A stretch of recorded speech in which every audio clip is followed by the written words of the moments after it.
got this done appropriately.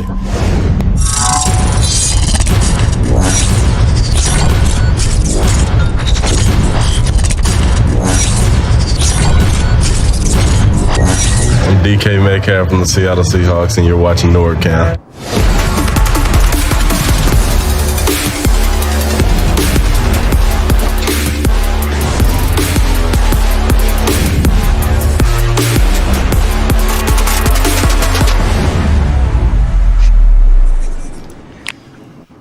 Oh my God.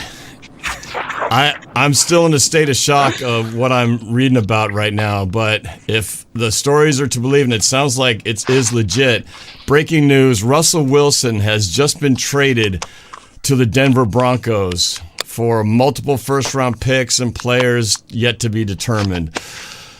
I can't believe it. So I'm bringing in Daniel Dovinh and Squabo to talk about this, get this hot off the press initial reaction. I can't believe it. I'm still in denial. I'm still in this state of shock, thinking this is like some kind of weird nightmare that I'm about to wake up from, but I'm not waking up. Guys, help me out here. This is a very emotional situation, Norv.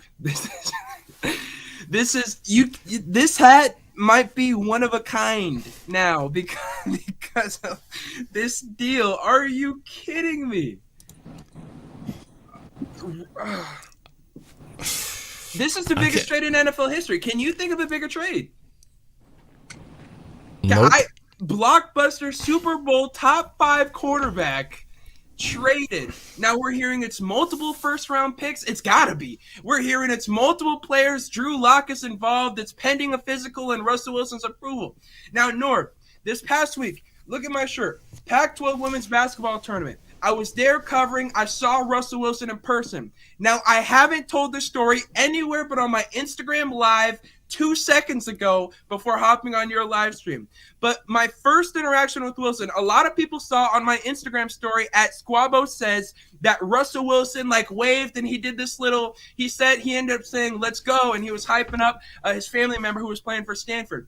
But the story that has not been told, as a Seahawks fan, I saw Russell Wilson the first Stanford game during the Pac-12 women's tournament, and I go up to him, and I'm walking by him. I don't want to harass him, but I walk by him, and I say, hey, Russ, go Hawks. He looks at me and doesn't respond. This is 3 days ago. This is right before the deal, before anyone knows it's going to happen but people inside the circle, because now it's coming out that they've been negotiating this for weeks. So obviously he knew. As we're going through the games, additionally, we go up at halftime, and I'm talking to the other guys there calling the games, and they're telling me, go get that man talking to Russell Wilson. It was Mark Davis, the owner of the Raiders. And yes, that they're division rivals with the Broncos, but they just look to have a really, really comfortable situation, a really comfortable conversation. It's mind-blowing. It's shocking. It's crazy. I tweeted it already. Seattle better be getting the other 52 on Denver's roster. Oh, my God. For those of you just joining in, Facebook, YouTube, Twitter, again, breaking news, it's all over the place. I'm sure you guys are hearing it now. Russell Wilson traded to the Denver Broncos for multiple first-round picks and players yet to be determined. Wow. Just hearing what you're saying, Russell Wilson not responding to the Go Hawks thing, it pisses me off. I mean, I shouldn't be surprised, yet at the same time, you still feel surprised because you hear all the press conferences, right? And I've been one of those, now I feel stupid saying, look, guys, stop talking about this because, of course, Pete Carroll just said Russell Wilson's going to be, we're not shopping him around. Literally, quote, we're not shopping him around.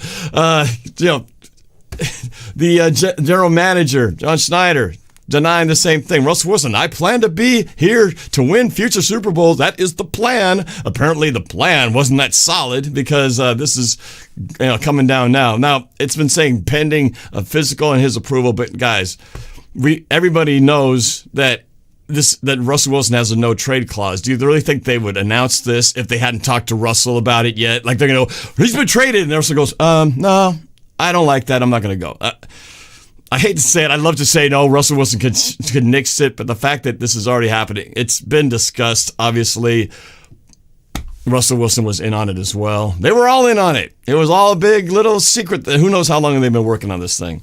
Daniel, you gotta chime in. Daniel's is on the road, so be careful while you're driving and talking, man. But your reaction to the breaking news? I'm pretty surprised, to be honest with you, but not because he was traded, but because of the team he was traded to.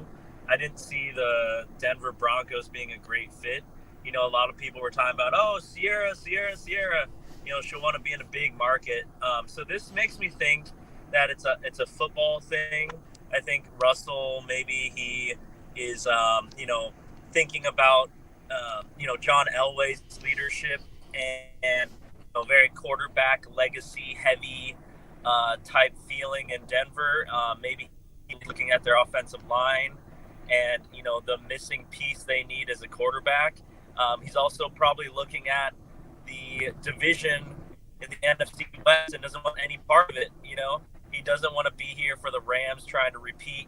He doesn't want to be here for Kyler Murray getting it together, being the new, young, fast Russell Wilson type player, right? He doesn't want to be here for the 49ers resurgence after getting healthy on defense and on offense, right? So, in my opinion, this seems like a straight football strategy move on Russell's part rather than all the other noise that was talked about. I'm going to withhold judgment, though, regarding the trade until we see what the actual trade picks are and the players that are coming with. And it makes me... Oh, looks like we lost Daniel for a minute there. It also makes me think about what is it going to be for... DK Metcalf. Are they going to sign an extension with him? Does he want to sign not knowing who the QB is? Or, is he just going to think about just get as much money as possible? And then does Dwayne Brown come back? Does Bobby Wagner come back? Are they blowing up the whole thing? So those are some of the things on my mind. Hey, I got to be right back. I got to get this phone call, but I'll be right back. No problem. Guys. Okay. All right. So, Squabo, the thing about this is it just comes on the heels. They just had a major announcement about the blockbuster contract extension that Aaron Rodgers got with the Packers. My body is shaking right now. I'm still trying to digest this new reality that is settling in right now. But they had just announced the biggest deal in NFL history, highest paid deal of all time for Aaron Rodgers with the extension. He's getting paid $200 million. My first reaction to that was, see, after all the talk that Aaron Rodgers is leaving and that he's already, where's he going to end up, that he ended up right back where he was at. And my response to that was, see, and that's going to be what Russell Wilson's going to do. He's going to basically follow the same footsteps, ask for the same big chunk of money. And right on the heels of that, it is the exact opposite. Russell Wilson is going to be gone, and I don't even want to talk about the quality of the deal yet because I'm just still trying to get over the fact that Russell Wilson is no longer a Seattle Seahawk as of today. This is unbelievable. One of the worst times to do it. Who is Denver giving? We already know we're getting Drew Lock back in the trade. I don't care how many first-round picks we get. They only have one this year, so obviously we're getting one next year. The quarterback class next year should be better, but this year's... And the Broncos, by the way, I think they're picking 9th in this year's draft. Well, but this year's draft, there's no good quarterbacks. I know. And it's like everyone's talking about that. We're not going to get another third-round Russell Wilson. And some of the details are in about this trade. I've been putting them in the chat. Do you want to go over those? Yeah.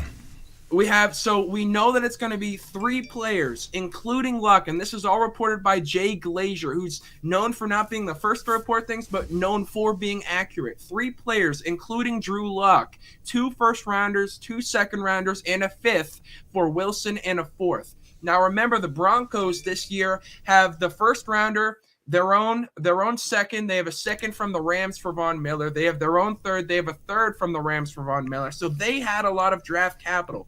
Now in the chat, they're talking about a couple things. First of all, they're saying I'm already wearing Broncos colors. This is because we got this news between two of my classes. In a couple minutes, I gotta go back to school. I couldn't get dressed up for this. And additionally, they're saying Shelby Harris is another person. And people are asking who that is. Well, he had 6 sacks last year at the defensive end position, 49 total tackles. I need to hear this third player is a stud right now for this to be anything that I would have accepted. Yeah. I mean, draft picks are great, but we don't have a quarterback. We don't have a quarter. I'm sorry, Drew Lock.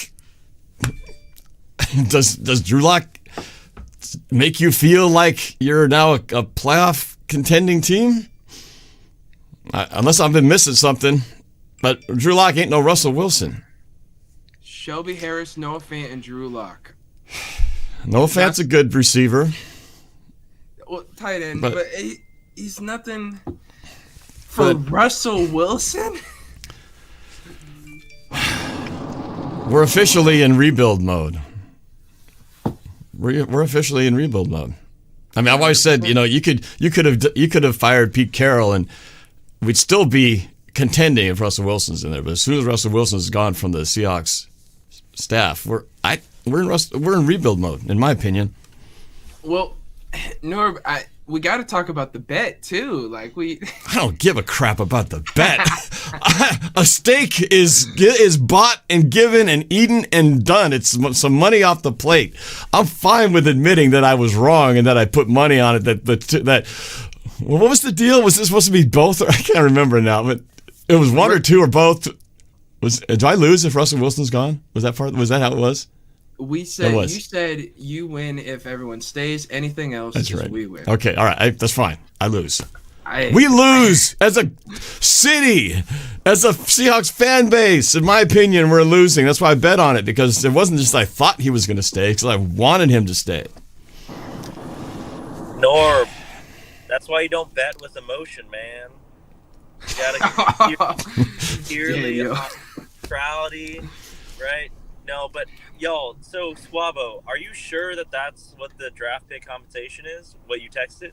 Well, that's what Jay Glazier reported, and he's known for being a very accurate, not the first guy, but the accurate guy. All right, can you tell us what it is again? So, and now we're starting to hear who the players are as well. So we got 3 players. Shelby Harris, defensive end, had 6 sacks last year. Noah Fant and Drew Lock. We're getting 2 first-rounders. They only have 1 this year, so that means 1 next year.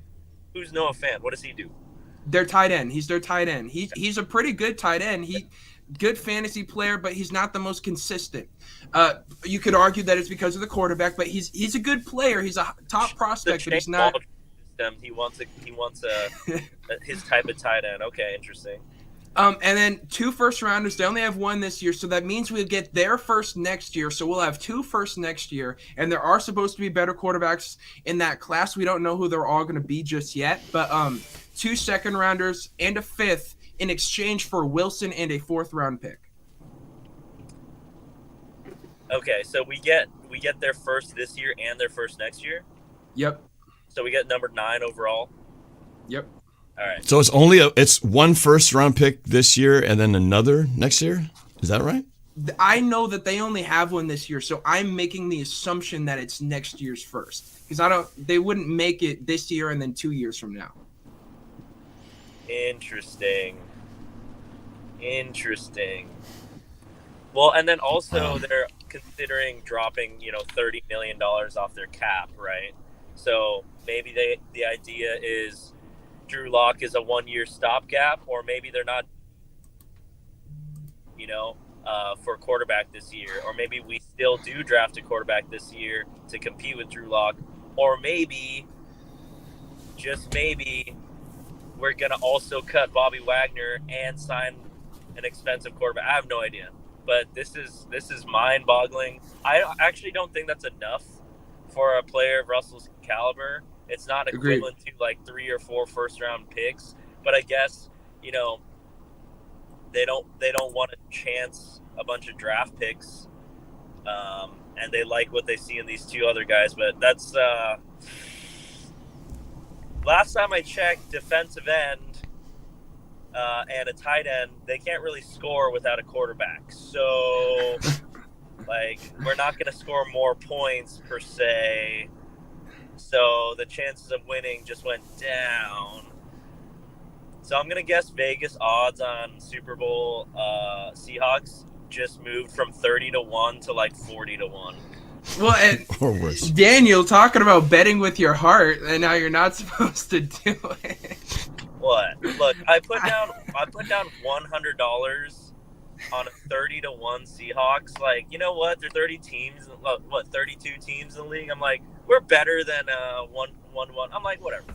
Look, that is logic and heart. Because I was thinking, hey, we have a great coach, we got a great quarterback, and okay, now we don't know. Now, Well, and I see.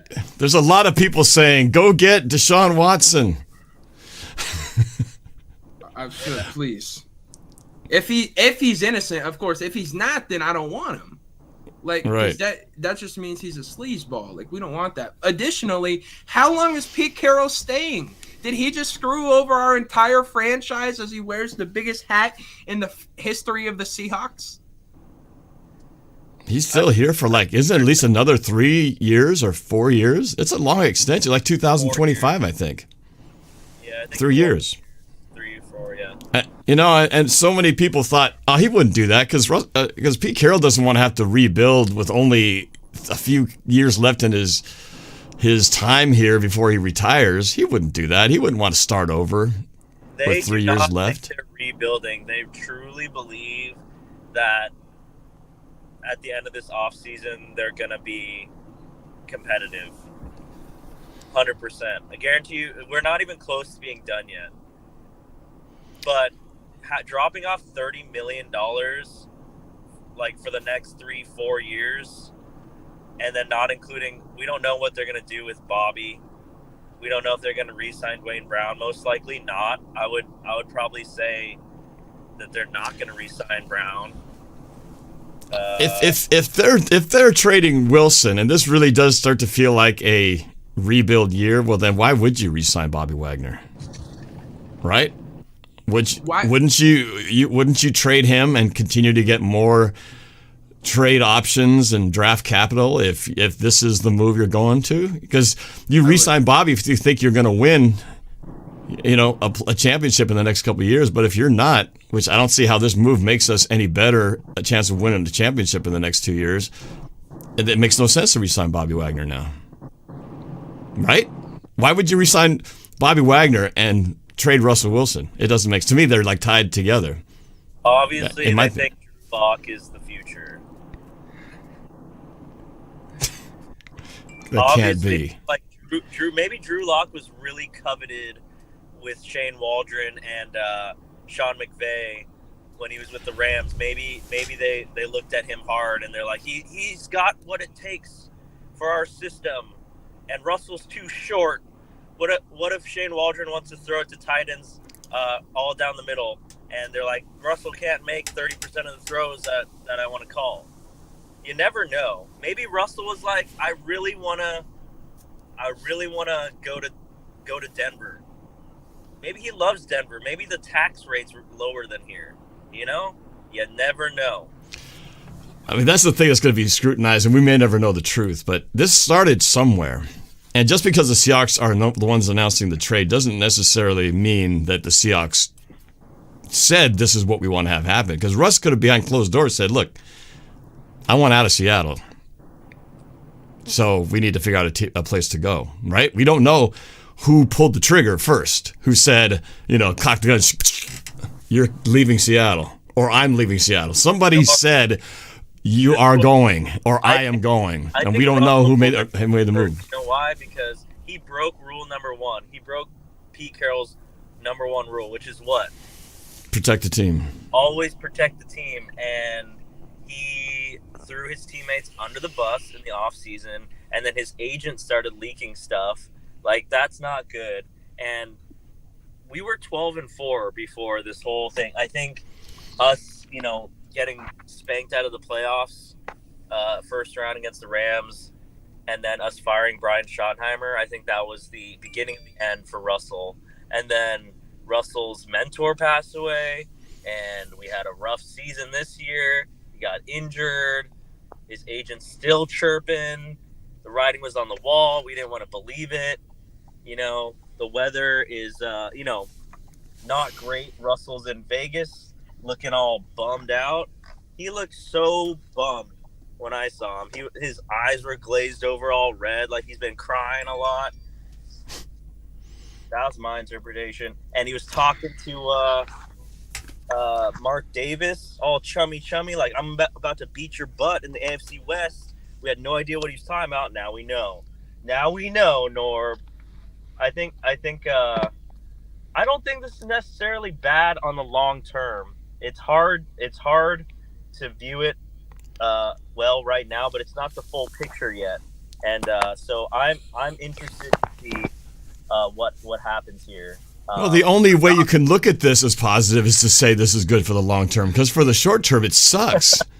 We're going to suck for the short term. I'm sorry, at least for the next 2 years until we get a real quarterback in there. And maybe I'm missing something. Did I miss something about Drew Lock? Am I just not giving him enough credit? I just feel like I don't think there's something here that I'm not seeing. But it's only way you can look at this is long term. Long term being at least 2-3 years down the road. But what if we do take the money saved and we do pick up a better quarterback than Drew Lock? Maybe. Are you talking about the one that's already out there and get him some in here somewhere, or are you talking about somebody coming up in the draft? Let's just say, for sake of argument, that's Deshaun Watson, right? And so let's say Deshaun Watson turns out to be not guilty, and all of a sudden, bam, he's an option now. Right. So he's probably going to be at least $10 million cheaper than Russell, and we can start adding more pieces. It doesn't feel great. It doesn't feel great ever to lose one of your best players of all time. At the same time, you don't want players that don't want to be here. And I think that there was some bad blood, and it started spreading out, and now we can move on from that. And long term, we can look back at Russell's obviously a Ring of Honor, obviously a Hall of Famer, obviously, our only Super Bowl winning quarterback thus far. But I don't think we're done yet this offseason, so it hurts now. I'm sure there's a lot of people crying. I get it. What's up, Mariners? But at the same time, I think Pete Carroll and John Schneider both have every reason to want to win now, right? And so I don't think they just unilaterally are like, you know what, Russell got injured, bad year, he sucks, he's out. That's not what happened. There's definitely more behind the scenes here, and now that it's done, I'm like, all right, what's next? Right now, my emotional takeaway from this is that I'm not listening to another stupid press conference ever again, because they're full of they're full of crap. I want to curse so bad. Why should I ever listen to another press conference again when they freaking everybody who if you want to listen to it and take their word as truth, are all lying to us. It's bullshit. Sorry. They lied to us straight to our faces, straight to the reporters. And either you say, well, you're stupid for listening to them, Norb. You should know better. Or you go, well, if that's the case, well, then I'm not listening to another stupid press conference again. Because, and I actually joked about this, around a random thought, on a blog a couple weeks ago, saying, what's the point of press conferences? They're only good when you win. Anything else is basically, you really can't trust what they say, because they're only going to tell you what sounds good, but it doesn't mean anything, because they're never going to tell you the truth, especially when it comes to negotiations, right? So I guess maybe I'm stupid for even buying into it, because it serves nobody to tell the truth in a press conference. I'm not listening to I'm not wasting another minute on a press conference ever again, because you can't trust them. So the purpose. Why have them? The purpose of the press conference is to move the narrative. So Russell wanted everyone to think that he was a Seattle lifer, so that there's now a question in their head like, oh, did the Seahawks do this? And he wants a good reputation, and the Seahawks also wanted a good reputation too by saying, no, like we wouldn't do that. We're not going to do that, And there's definitely lies and truth to what everyone said, right? Maybe the Seahawks weren't shopping him around, but they sure as heck were having a lot of phone calls. They're picking up the phone a lot. Maybe they're texting. Maybe they didn't put them on eBay, but they definitely put them on Craigslist. You know what I'm saying? And then for Russell, his agent and him, they're probably, it's like Russell, Sierra, and his agent are probably the only ones that really, really knew where Russell would consider going. Because you can't. Well, yeah, it had to be part of the discussion, because why would Schneider and Carroll talk to any teams if they knew Russell Wilson wouldn't approve it? Right? It would be a waste of time to have a long discussion. Hey, okay, let's work out the details and go. Oh, wait. Oh, duh. Russell's got to approve this. Sorry. Let's go stop this for right now. Let's talk to Russ real quick. No, they already knew. So the whole time these guys were lying to your faces. John Schneider. Hey, John. Why? So if you're not shopping Russ, why are you answering the phone? Well, I wouldn't be doing my job if I didn't answer the phone calls and talk to these guys. That's my job. Yep. Nope. It's a business. And I'm not saying I blame them, because they have to. So I'm just saying right now, as of what day is it today? March 8th, 9th, whatever it is. It's going to be like D-Day for Seahawks fans. Drew Lock. I'm not listening to any more press conferences. At least as of right now. I'm boycotting press conferences. Period. I don't want to hear what anybody has to say about anything, because to me, they're just all full of crap. They are and always will be, and I have nothing to gain by listening to somebody who is going to be premeditatedly lying to me because it's good for their business. Why would I want to listen to that crap show? Waste 20 minutes of my time to listen to a bunch of answers that I know is probably just something I want to hear, but they really don't mean it. I mean, I know it's not about press conferences, but I'm making it about press conferences because I bought into all that crap that everybody was telling me over the last 2-3 months and bought it and believed it. I'm upset because they hurt you so bad, Norm. I hate to see you like this, man. It's Norm is actually I trusted them, and I put my heart. I let them get to me and made myself feel safe because they reassured me that he wasn't going anywhere. It's a toxic relationship, man. You got to break up with that. Norm, you talked about Drew Lock. We've all talked about Drew Lock. We're getting back in the trade. You want to know how good Drew Lock is? Oh, you want to know? Yeah. He had as many touchdowns. He has currently as many touchdowns in his NFL career, 25, as Russell Wilson had last year in his injured season, missing 3 games, 25. Except the difference is Drew Lock had 3 years to come to that total. And in the same amount of time, Wilson threw 6 interceptions last year, while Lock threw 20. Oh my God, are you serious? So you're telling me he's got a 25? Floor. He has a 25 to 20 touchdown to interception ratio in his career. Lower ceiling, lower floor. Excuse me, that's what I meant. Oh, and by the way, I don't know if you can read this, but Seahawks 4th place NFC West 2022. That's what it says. I just wanted to. You heard it here first. Hey, maybe this is the plan. They're gonna suck next year, all the way to get like the number 1 draft pick in 2023. Norb, this is what they're gonna do. You ready? If it's a full rebuild, ready? So we're not gonna re-sign Dwayne Brown. We're going to either trade or cut Bobby to save money, and we're going to actually trade the number 1 draft pick for more draft picks. Right.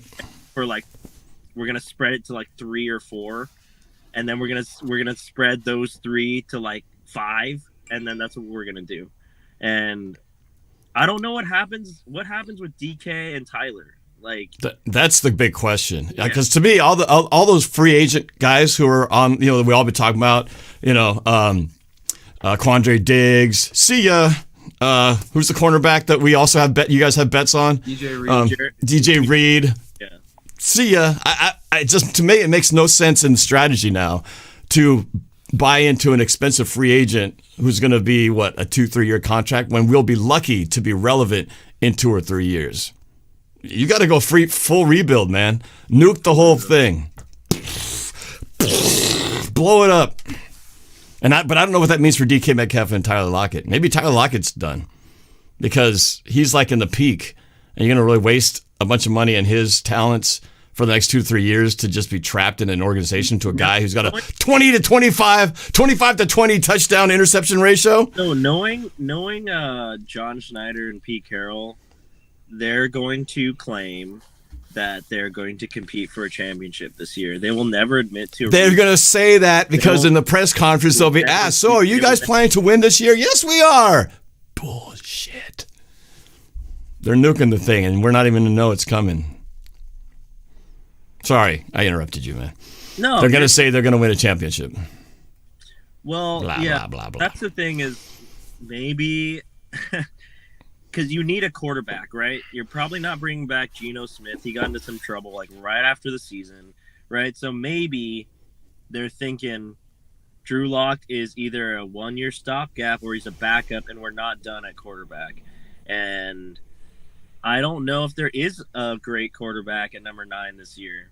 It's always a crapshoot, but in particular, last couple of years after, during and after COVID, like we have not had very much quarterback tape to go off of, so it's not like years past where you had the Luck Griffin Russell year, and Kirk Cousins, right? That we don't have that right now, and so they're not going to say it's a rebuild, but we all know in our hearts that when you get rid of your top players, it's rebuild.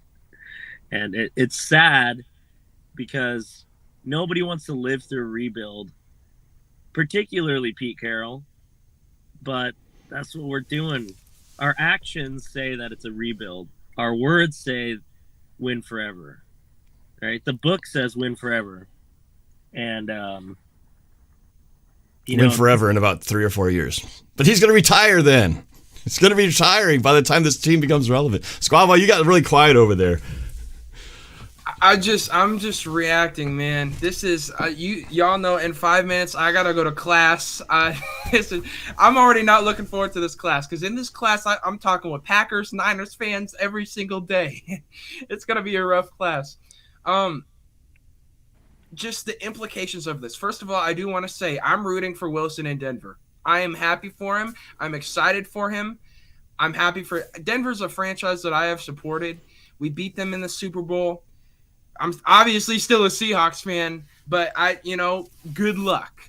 Coach Marsh might have had a good suggestion a year ago too when he was talking about how Russell Wilson might have been gone, but luckily I don't think we made any bets on that whole thing. Just what does this mean for Seattle? What does our future look like? I agree with Daniel. I think we're going to make a lot more moves this offseason. I think we can consider Dwayne Brown, Bobby Wagner, and DK Metcalf gone within the next year. I think Dwayne Brown and Wagner will be gone this offseason, and I think Metcalf will be gone at least by the next season. And I think we're full-on rebuild in Seattle. We've heard all these reports about how Trey Brown is going to be a significant factor in our secondary. We already suspected as much, but the fact that we were leaning on a young guy, how much did we not realize that is a sign of how we're approaching this entire season? We're going to be relying on a lot of young guys. That's what a rebuild is you don't spend a bunch of money on expensive free agents, and you just roll with the young guys, and you try to get good, solid young guys and build them up. I think Trey Brown's going to be good. I do like the guy. Too bad he got injured this year, but yeah, it doesn't make sense. All the questions about all these free agents and franchise tag this potential, all this stuff, to me that just all goes away.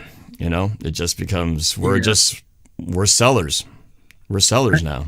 I think that DK, he's still under his rookie deal, so he has a choice to make, right? They might say, hey, look, even though we're rebuilding, it still makes financial sense to give you an extension right now, right? So maybe they're like, hey, here's $15 million, or here's $18 million, or here's $20 million.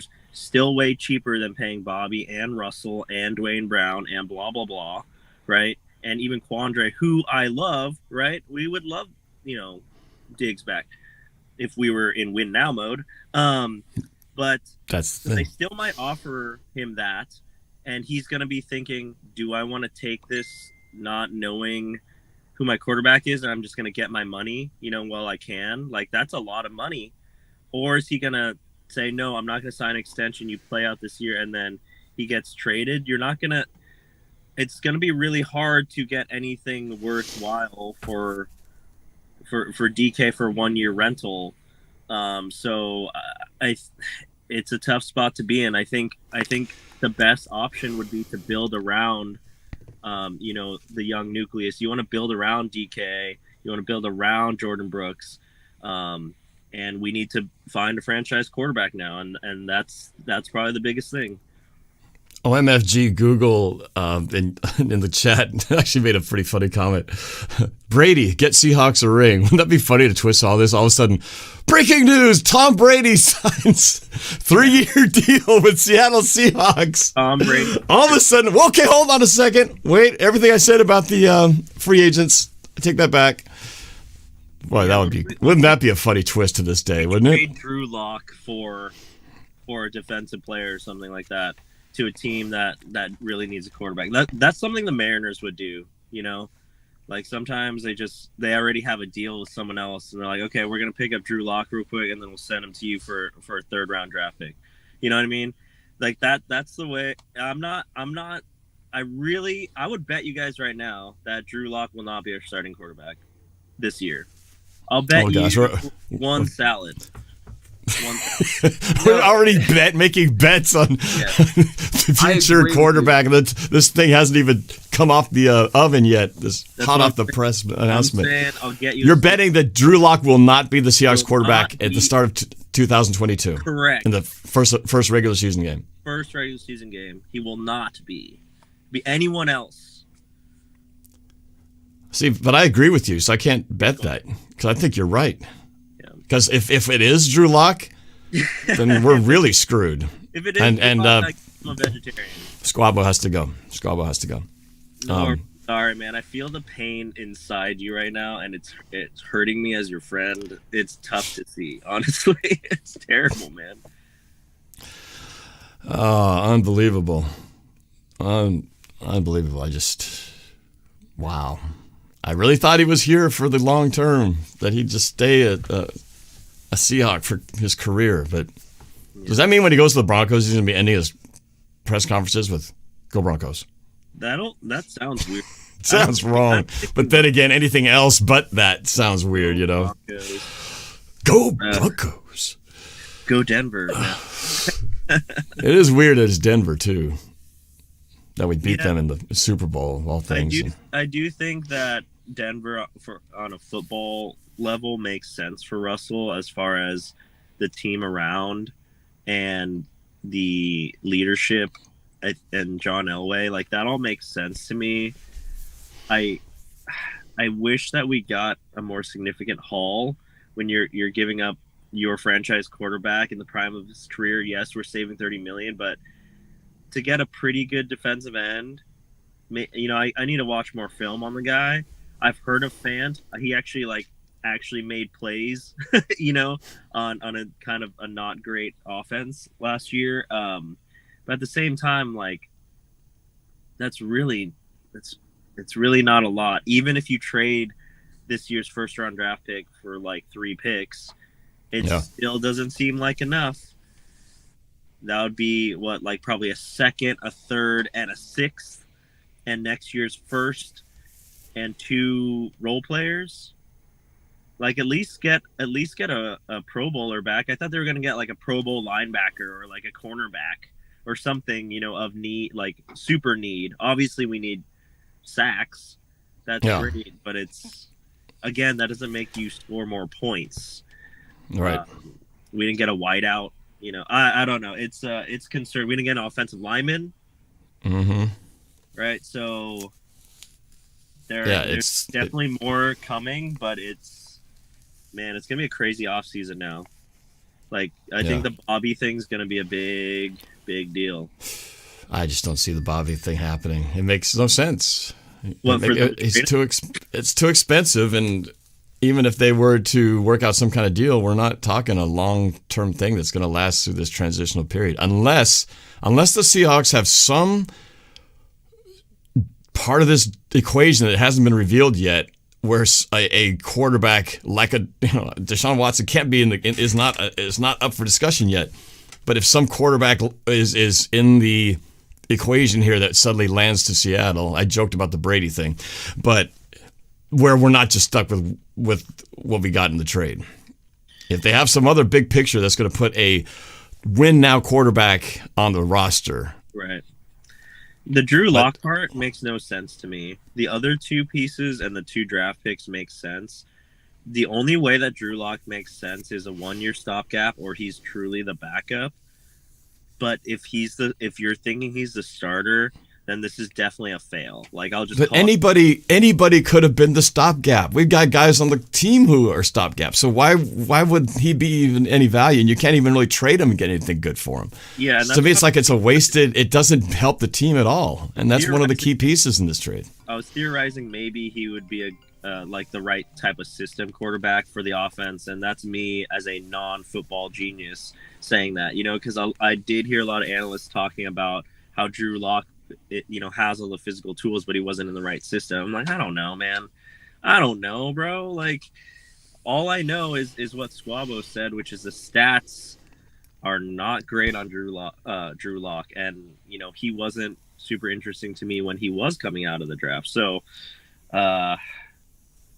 this is tough. This is tough. And what I meant by Bobby deal, Norb, is I think that they're going to let go of Bobby or trade him. I'm not saying re-sign him or restructure. I'm saying that I can't see them paying him $20 million next year. All right. It's not going to happen. Especially with Steve and Jordan Brooks. And Jordan Brooks' natural position is the mic. And, Cody Barton played like 1.5 games, and they're like, he's good enough. Right. Well, now if it is the future, you can put Jordan Brooks in there and let him learn on the job, because you got nothing to lose. You're not playing for a Super Bowl now, so give him the experience. Let him become, prove that he's number one material and over the next couple of years. But again, it's a totally different thing when you're in win now mode and you feel like you have the pieces to win now. Your strategy on how you handle the draft and how you handle the free agency, all that, how you re-sign your own players, is a totally different game than when you're kind of going into that rebuild mode. Everything changes. Your plan from next year, we're going all in, like what the Rams did. They were on a all in, right? They went everything. They threw everything at the kitchen sink to get to make sure they ensured that Super Bowl trophy this year. Well, we're certainly not that anymore. We're not going for the trophy next year, and it's probably not next year or the year after. Or the year after that. I think this is like a best 3-year plan, probably more realistically like 4, depending on how long it takes to get a real quarterback in there. I think you're right for the current situation, obviously, but I do think there has to be more of a plan at quarterback. Like, there's no way in my mind that Drew Lock it makes sense, unless they're gonna cut everybody, unless they're gonna pay like the whole roster like $60 million when the cap is like 200 or something, unless they're gonna pull a Pittsburgh Pirates, right, and just make a bunch of money off of everyone else's revenue and just be that team that doesn't spend any money and just saves it, rolls over the cap for a couple of years, and it's a true rebuild, which I don't see happening, man. I'm curious about Jody Allen with this. I wonder if it's like, okay, he doesn't want to be here. Let's save a little bit of money. Like, a little bit of money is a lot of bit of money, right? Let's save tens of millions of dollars. We still get all this TV revenue. Or maybe they really do have something up their sleeve. Who are the quarterbacks that could, like, we're not picking up Jimmy Garoppolo, okay? We're not going to trade in division.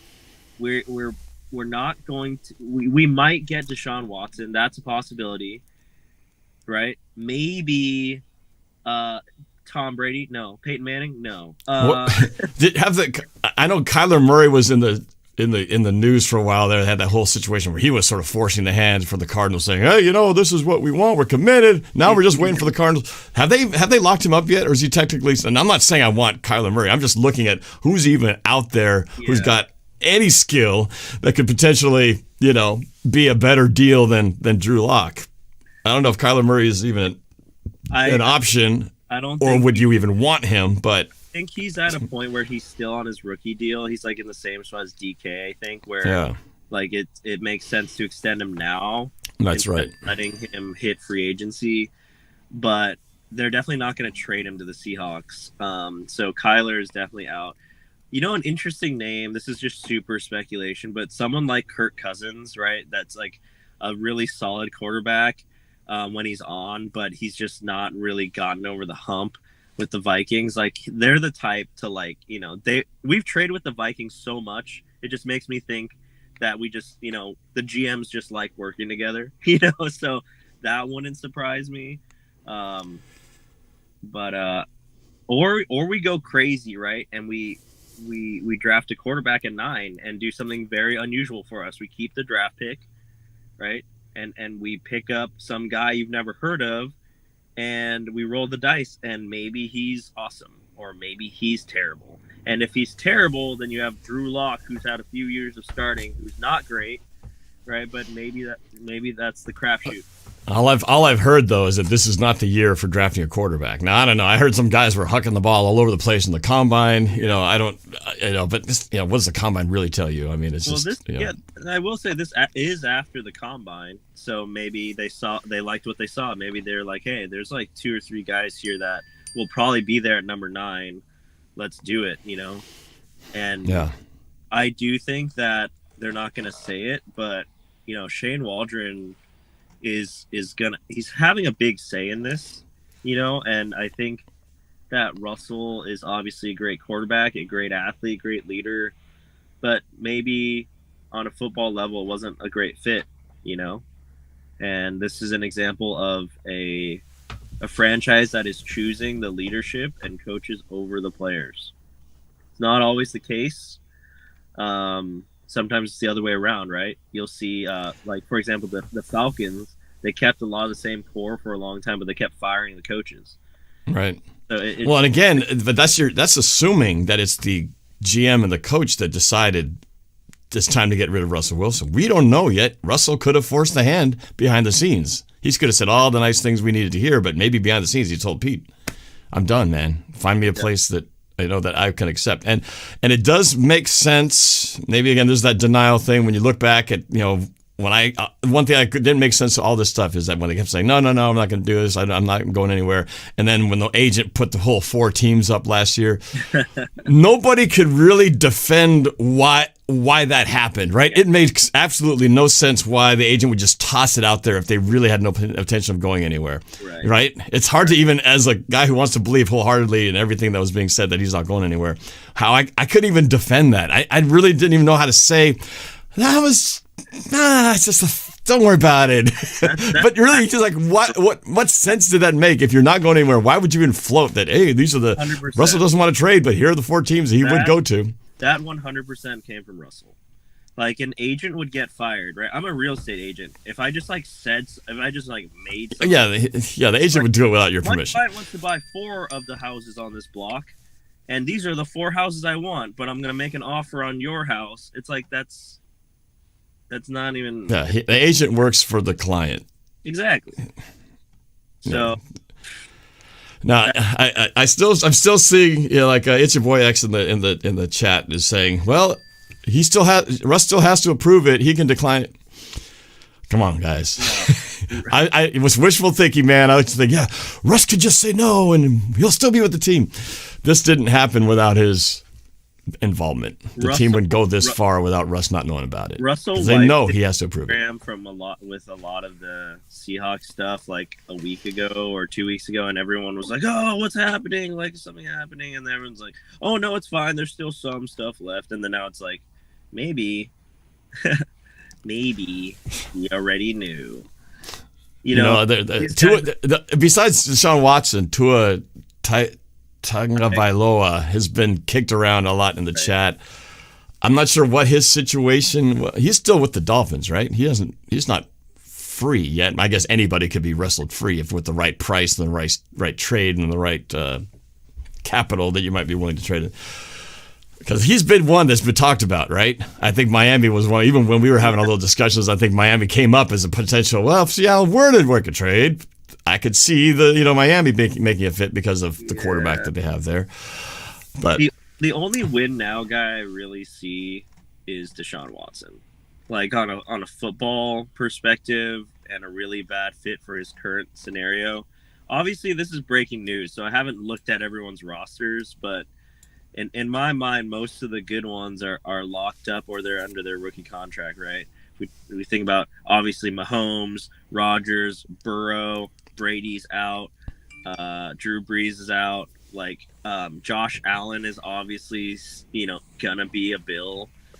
Herbert, right? These guys, but Kirk Cousins. That's why Kirk Cousins to me is like this interesting one, right? Matt Ryan's at the end of his career, but Kirk Cousins interesting because I can see them being tired of their results as well, as far as lack of playoff runs.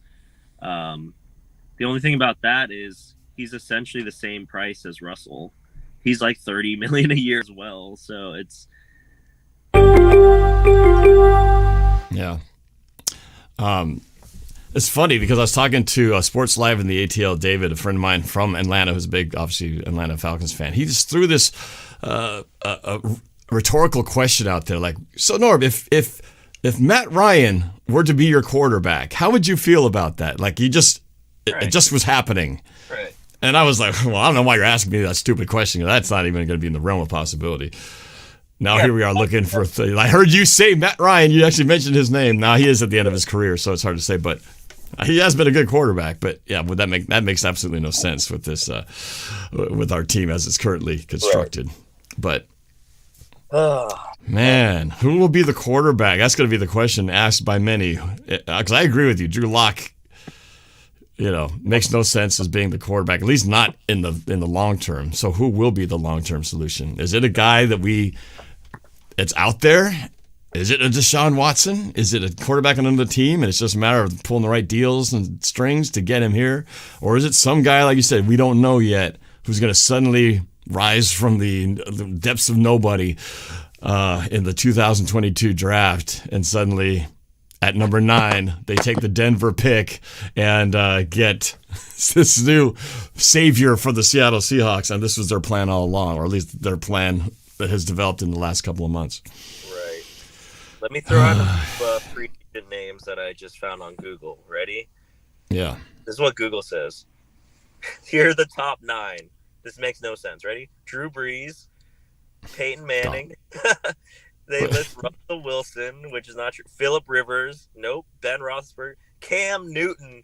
Can you imagine Cam? Oh my gosh, Matt Ryan, Kurt Warner, and Michael Vick. I don't know where Google got this. But, wait, this is just like top 9 quarterbacks ever? Because half these guys have retired for years. Bro, I typed in quarterback free agents, and the only legitimate one on there that makes any sense is Cam Newton or Matt Ryan, as far as maybe, but probably not. Man.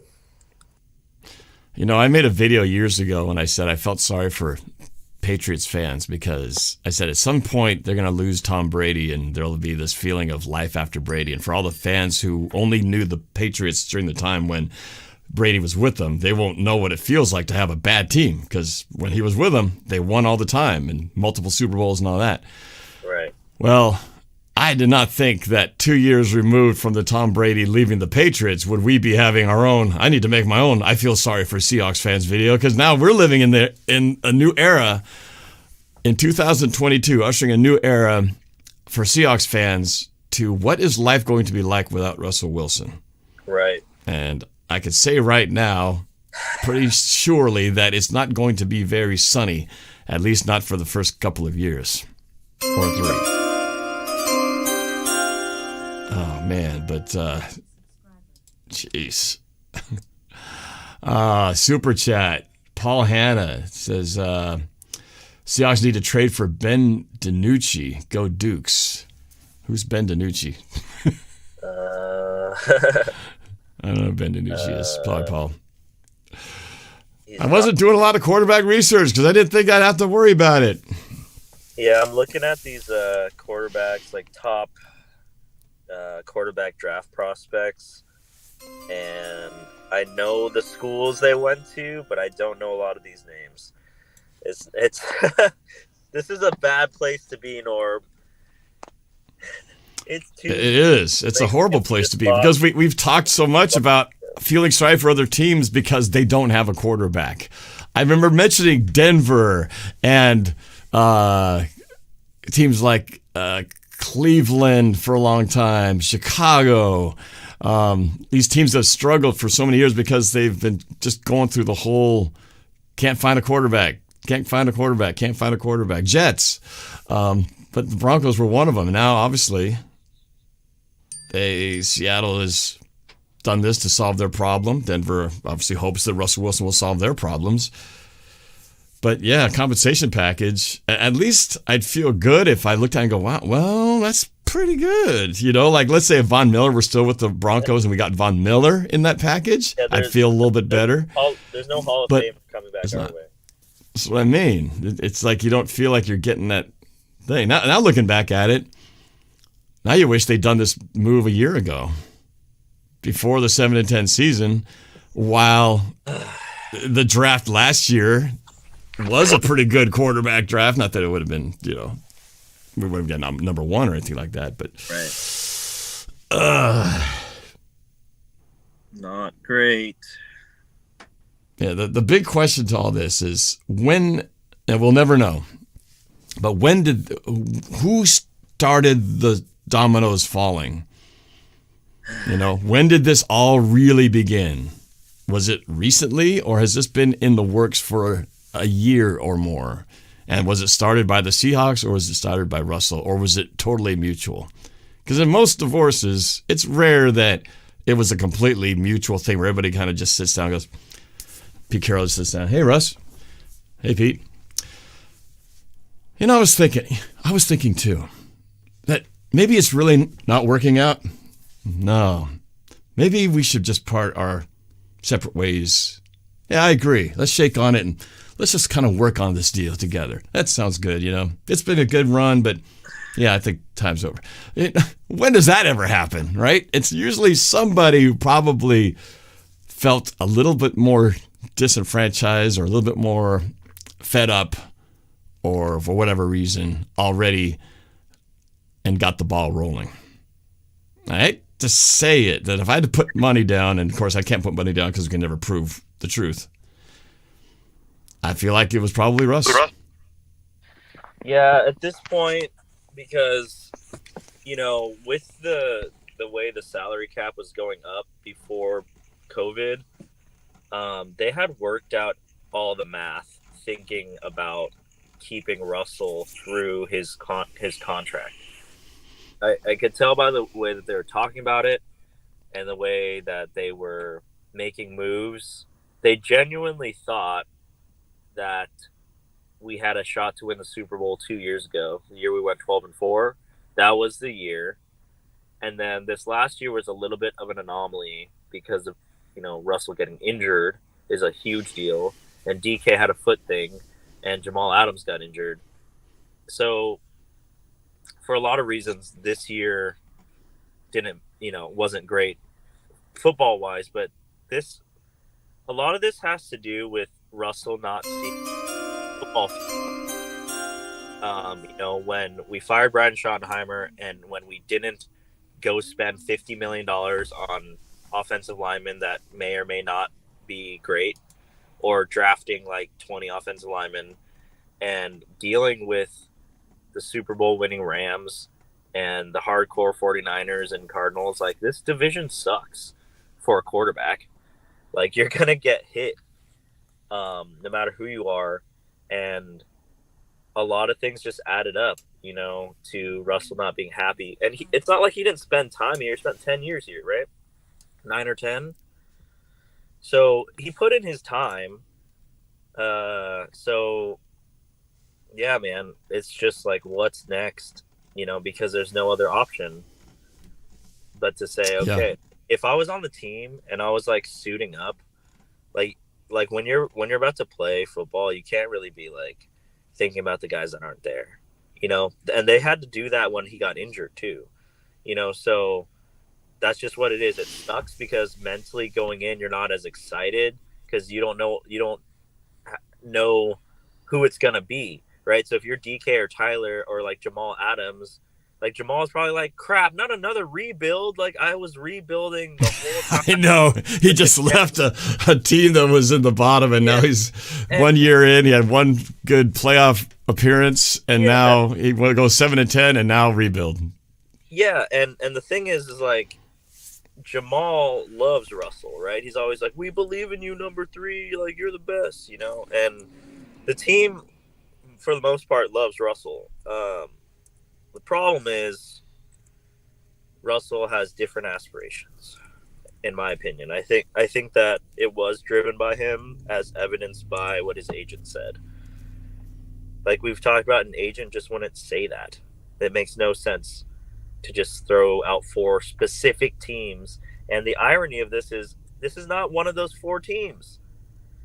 I thought Las Vegas made a lot of sense because of the team around, and Derek Carr hasn't been able to, push him over the edge. And I thought Derek Carr would be a good fit here because he's a ready now quarterback, right?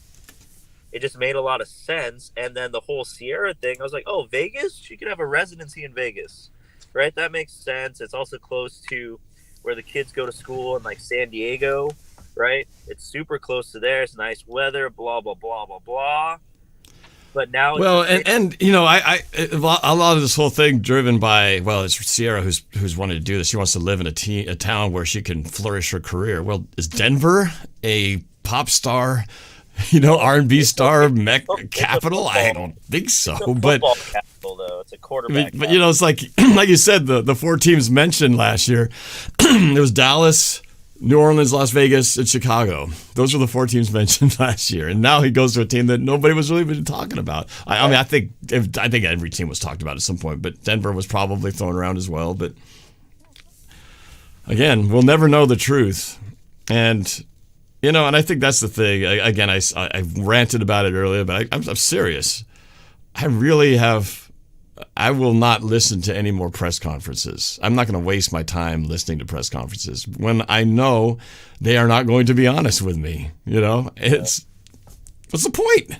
What's the point? And then what's the point in reporting about that and saying, well, because I even did. I said, they're not, Russell Wilson's not stopping the quarterback, and they want to bring Bobby Wagner back, and they pretty much said they want to bring everybody back. Which, of course, they start saying that. You go, well, how are you going to do that? So clearly they had no intention of bringing him back. So what's that to say about anybody else that they talked about? I don't think they're bringing anybody back at this point. I think they're doing the exact opposite they said they were going to do over the past 3 weeks of press conferences. So are you upset with the Seahawks leadership? Do you think they were dishonest with you? Or do you think they really do want to bring everyone back if it was $5? Well, that's the thing. It's just like in the same way that Russell would say just enough to be sounding truthful, but leaving that little bit of an out. So if someone says, but Russell, you said that was the plan. Well, that was the plan, but the plan didn't work out. You can always twist the words to say, well, I didn't lie. I really did say that was the plan, and it was the plan. The plan just changed about a year ago. Because otherwise you have no leverage, right? The person that's willing to walk away from the deal has more leverage. So by being able to be like, oh no, like I'm cool, like not getting traded, it gives you a lot of leverage when getting traded. Does that make sense? Yeah. Yeah. I'm going to read Anthony D., one of the members. I missed the chat he had in there. He's like, are you serious? Are you kidding me? One of my coworkers told me about it. I can't believe that this is actually happening. My bro is not happy, of course. If he has no, thanks for the help with my script last night. No problem, man. Yeah, that was my reaction. Are you serious? Are you kidding me? This can't be real. Pinch me. Wake me up from this bad dream. And, that's the thing is, there's not a lot of players I would really get, and I'm really that attached to. Like if Tyler Lockett were to be traded, I'd be bummed because I think he's one of the best players on the team. Bobby Wagner, I've already kind of came to the grips that I just don't see how he would stay because it doesn't mathematically make sense. So, and DK Metcalf, it's like as great as he is, he's got a lot of shortcomings as well. So it's not like he's proven to be the next Calvin Johnson or Jerry Rice or something like that. Not far from it at this point. Yeah. So there's not a lot of players I really would get attached or emotional about, except Russell Wilson, just because how long he's been here, what he did for this city, for the organization. I think I spent so much time trying to argue the counterpoint to anybody who said he was going to get traded that I almost had to buy into my own arguments and believe it and find everything that I can to say, see, this is why he wouldn't leave. He's got Children's Hospital and all this, and that's why he wouldn't leave. And then when you convince yourself internally that, then you start believing that he won't because of those reasons you've so built up in your head why he wouldn't do it. And then it happens. Right. You do feel betrayed. But again, I can't focus. You asked, am I upset at the leadership? I don't know who to be mad at yet because I don't know who's really responsible for it. But I suspect It's Wilson, which hurts even more because he's the guy I really thought where I had all the reasons why he'd want to stay here. And I believed all the things he said when he talks about wanting to be here in Seattle and all that stuff. And I feel like, so much of it, what does it really mean? Like it was a lot of just empty stuff. I think that it's both. I think he put in 9 or 10 years of his best here, and it doesn't make the Seattle Children's stuff a moot point. It definitely mattered when he was doing it, and there's still a relationship there. And then also on like the dark side of things, it's also for his legacy too, right? To say that he did what he did. They put the House of LR&C store at the U Village recently, right? And to say, hey, we're doing this type of school here. That's really fantastic. So it's in his mind, it's a win-win, right? He's like, I can leave knowing that I left the place a better place, and no one can really argue that.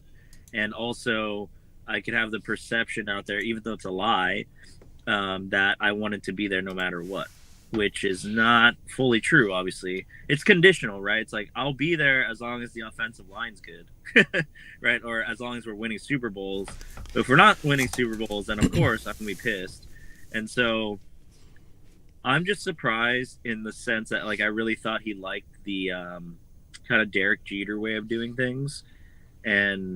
But the difference was Jeter's team, I think they won probably like 6 championships or something, with Derek Jeter. So that's the difference, is I think Russell would have stayed if we had a better run since 2017 or so.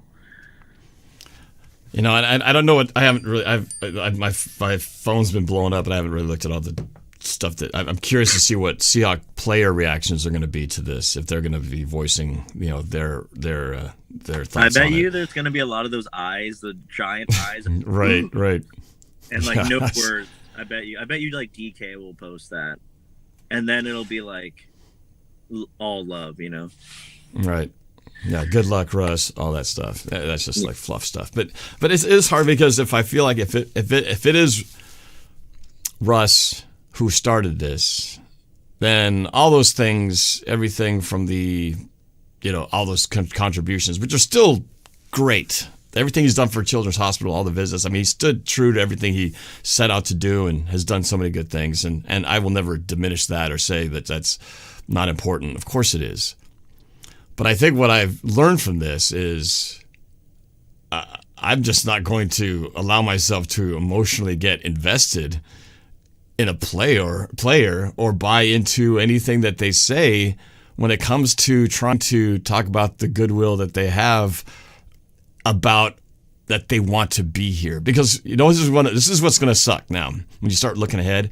He's going to have a press conference about being in Denver. And he's going to first say, well, I want to thank all the fans. I love my time in Seattle, blah, blah. But then he's going to start talking about the whole how I love being in Denver. I'm going to love my teammates. I love my new coaches. Oh, the city is welcoming. I love the fans. He's going to say all the stuff that we love to hear when he came here. And he's going to make all the Denver people feel like, here, I'm your new favorite town because I'm now your quarterback, because I am the quarterback of your team. So he's going to convince them to love him also in the same way that he convinced us to love him. And I know the left side of my brain knows that that's just how business is. This is what you do. This is the game you play. But when you've crossed over and you let your emotional side get pulled in, it's hard to not feel a little bit bitter, hollow, lied to, and angry that you allowed yourself to be deceived, that you allowed yourself to be taken for this emotional ride to where, why am I upset? Why should I be upset? If I was a Vulcan Mr. Spock who knows this is all a business and that everything just makes sense for a reason, well, I shouldn't be mad, right? I should be able to accept the fact that this is just a business. Everybody's got their priorities. It's not going to be because they're loyal to fans. I think the one thing we learned from all this is screw loyalty. There is no loyalty. The quarterbacks, Russell Wilson, any player will tell you to make you feel like they are here for you, that they want to win for you, that they are going to do this for the town for you, but they're not. They're doing it for themselves. It's a business. Whatever will build up their legacy, whatever will build up their wins, whatever will build up their pocketbook. Are they doing it for me because they want to see me happy, because they feel like I deserve, as a fan, something better in Seattle? They really don't give a crap about that. They don't give a crap about us or our feelings about what we want. There's no hometown discount because we owe it to the fans of the city. Right. And I'm sorry if I'm sounding like a really bitchy, unhappy, bitter, fan, but that's what I am right now. You are allowed to feel that way, Norb. You have good reason. And I'm mad that I'm mad about it. I'm mad that I am emotionally affected by it because it's real, man. It really sucks. Can I just say this? The Seahawks, who they play at home this year? We play the Denver Broncos. Good Lord. I want to go to that game, Norm. I'm going to that game, and I'm not going to like it. That's right. We're playing the freaking... Yeah. The 2022... obviously the schedule's not out. Otherwise, I would cop a ticket right now and then resell Oh my God, I didn't even think about that. We're gonna have to watch Russell Wilson shred our team. Well, here's the thing. I always think you should always, if you are gonna trade one of your best players, you trade them out of the conference, right? And which they did.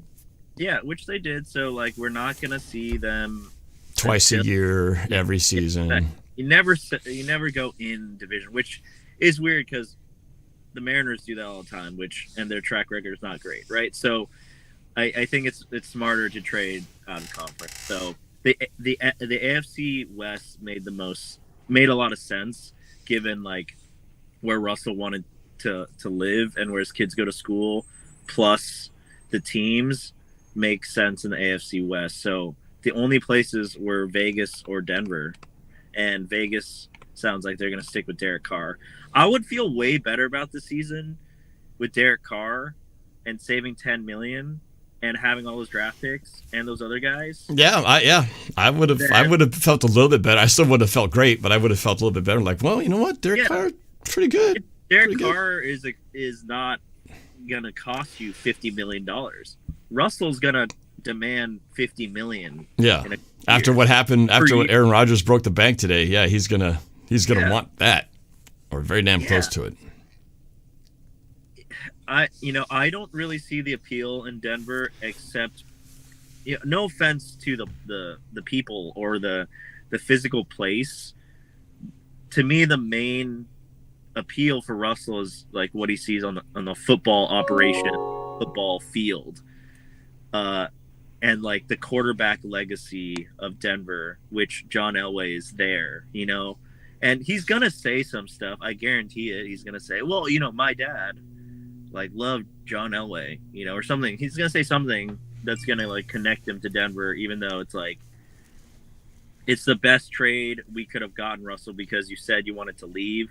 So we tried, but those 4 teams, they didn't want to trade for you and give enough for you. So because we didn't want to trade you, bro, but since you demanded, the best we can do is Denver. You like John Elway? You like Denver? Okay, cool. Like, hey, let's make this happen. I got to acknowledge Corey Davis, Super Chat, wants to know who's going to be the Seattle quarterback's QB. Not Drew Lock. Not Drew Lock. At least, unless they just, like you said, just go with him because they know they're not going to win this year. And they just, Norb, I'm gonna give we you got him. another But someone's going to take his place eventually. Another twist. Ready? Drew Lock wears number 3. Doesn't he wear, what's his number right now? Isn't he a 5 or something? No. His name is. Oh, he is 3. Oh, he is. He is 3. Oh, God. Can you imagine like the switch? He keeps number 3, and then now it just says Lock 3 instead of Wilson, bro. You know how many Wilson number 3 jerseys are around this town? Oh, yeah. Millions. Oh, man. Bro. There's so many. The worst part about this whole thing is knowing that this is just the start of so many things that is going to be so freaking annoying, irritating, and reminding you of that this crappy thing is happening. It was like when Super Bowl 49 happened and you knew, oh my God, at first it's the shock of it happening, and then knowing I'm going to have to live with this forever.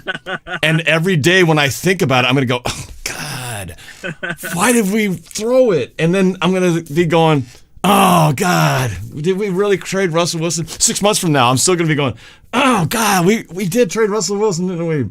That's why we're 3-12.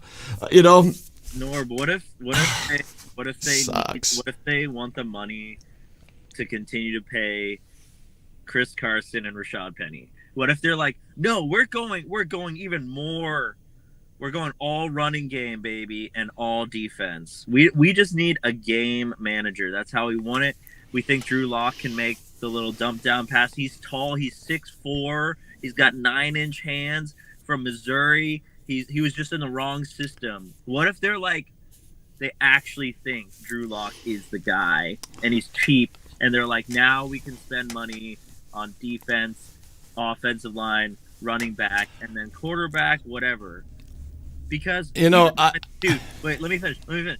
Because Shane Waldron and Sean McVay had pretty good success with my man Jared Goff, who is really not very good.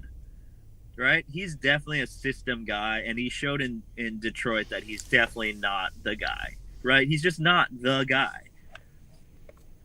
And so maybe they actually like him, which John Elway liked him at a certain point, but he's definitely no Russell Wilson. So for them, it makes a lot of sense. They gave him a couple of years to figure it out. Didn't figure it out. Time to move on. Denver's going to win. The Seahawks are now going young. We're going young. And so I need to watch some more Drew Lock tape, but the numbers don't look good. Well, I'd buy into that argument if I actually thought Russell Wilson made it in the early years of the career with the Seahawks because he was a game manager, because I don't believe that he was. Of course, this is all part of my way of defending why he needs to stay here. But he wasn't. Am I wrong? But didn't he tie Peyton Manning's touchdown record for throws in his rookie year? I will say Russell. He was not a game manager. He was better than a game manager. Russell was definitely better than a game manager because he had the magic. And he could move. He could run too. So and he ran his feet. But it gets diminished in history just because of how darn good our defense and running game is. You know what I mean? So it's like, honestly, a lot of quarterbacks would have done well on our Super Bowl championship team. However, he definitely played his role. Like, he made a million incredible Houdini plays and like off the cuff plays, running plays, and beautiful deep throws. So like, not taking anything away there, he's definitely beyond a game manager, but game managers in general get paid like game managers, and I think that's what they want. Right now, if they are going to reset like financially, it like, look, if Russell is gonna stay and you were gonna go 7-10 again, like because of financial constraint and because people are mad and it's not the right system and blah blah blah blah blah, right? Then they're like, you might as well save 30 million again and then run it back at 7-10, saying that you're competing, right? Like, I don't anticipate our team, even if you wipe out the guys we talked about, if you have Tyler Lockett and DK and Chris Carson, you're not going to go 1-16. Like, we're never going to be the worst, but we sure as heck are not going to be the best in NFC West next year. I'll say that, and I'm an optimist. I'm an optimist just like you, Nor, but definitely not going to put a bet on us winning the division, unless we do a lot more. But right now it's looking pretty bad. Yeah, well, this is obviously more than just what's going to happen next year. I mean, there's so many big long-term questions because, Seattle, before they had Russell Wilson, last great quarterback they had was Matt Hasselbeck, but we had those 2 stinky years between when it was Tavares Jackson and who was the other guy that kind of in between. I guess it was mostly just Tavares Jackson. We didn't have to wait long because Russell Wilson came the next year. Seneca Wallace, yeah, he's a backup to Matt Hasselbeck. But Gangrene David, New York Jets fan, collaborated many times. Sorry to hear about Wilson, but I'm starting to enjoy that Jamal trade even more. LOL. Well, yeah, you enjoy that trade. Jets have had their own share of issues, even with the benefit of multiple first-round, early-round draft picks. But oh my gosh, that's the hard part. Is you want to, when you're upset, you want to blame somebody, right? You want to take your anger out on the thing that is making you upset. The problem is we don't really know who to blame as fans because we're shielded from the truth, clearly, and we'll probably never know how this all came down. I'm sure they'll ask, right? 1 million questions are going to be asked of Russell Wilson and Pete Carroll and John Schneider, and they'll do the dance. They'll do the dance of, well, you said you weren't shopping the quarterback, so what happened? Well, situations developed and some opportunities came up and more, it'll all be kind of explained in a nice little way where nobody feels like they are pointing the fingers. It'll just be some kind of thing that we all agreed was the best situation moving forward. So nobody can ever say, they told me I had to go, or, I don't know, maybe, but, even Russ, even if he really had some ill feelings, he'll never say it. He's too smooth in his PR to ever say anything that would burn any bridges or, point fingers or throw anybody under the bus. That's why it was so surprising when he actually kind of said some things that were shooting down the offensive line, a year ago or two. But that's the hard part, is we can't really get mad yet because we don't know or know who to get or vent our anger towards, because we're not sure if this is Russell's doing or the Seahawks doing. Right. Hey, Norm. Because let's say if Russell really wanted to stay and the Seahawks just said, I think it's time to move on, and Russell didn't want to do it, well, then the one thing they had to get his permission from was what team would he be traded for. And I guess in reality, too, we know Russ had to be okay with it, because if he really didn't want to leave Seattle and he's got a no trade clause, he could have just said, no, I'm not taking any trade. I'm staying here. Right. So we're going to have to table this till next year. But clearly it met his approval Now, whether it was because he had no choice and he's like, well, I got to prove something because the Seahawks are getting rid of me no matter what. Might as well take the best shot that I have and I'll prove the best situation that makes sense. But I kind of doubt that that's the case. So the more I keep thinking about this, I feel like this is a Russ-initiated move, which really hurts because I don't like the fact that I have to feel angry now at Russell Wilson. Right. And it's hard for me to, like, I'm curious for people who are watching and chatting and commenting here. Are you guys going to root for Russell Wilson? Are you so easily being able to say, well, you know what? He did some great stuff for us and his time's over and I wish him well. Good luck, Russ. I hope you have great success with the Broncos for the latter half of your career. It's hard for me to just pivot like that and just start wishing good wishes for their next chapter because I'm still mad that they left, especially if I feel like they caused it. The good news is we're not going to be having a whole lot of Denver Broncos broadcasts over here. I do think it'll be a crazy thing to see Broncos in Seattle next year. But hey, I do want to say some positive stuff. You ready? Oh, let's hear it. I think Shelby Harris, he's an interior defensive end. You know, more like a Michael Bennett type. More like a who's the guy that we let go to the Chiefs? Frank Clark. No, the other guy. Last year. Oh, Jaron Reed? Yeah, he's like a Jaron Reed type. So he's 30, so he's not young. Former 7th round draft pick, but having six sacks for a big guy, that's like, you know, Jaron Reed in his good season, right? And so I think that's what they want to do with him. His body type is definitely not like a Leo. So we're still gonna probably stick with Carlos Dunlap and the young kid who's gonna really bust out again from Tennessee, right? So let's see here. The other guy, Noah Fant, he was a former first round draft pick, round 1, pick 20 in 2019, out of Iowa, and he's a solid player. Really, he was on a crappy offense, but he put up some pretty good numbers. So 4 TDs in a crappy system with no offense is really good, actually.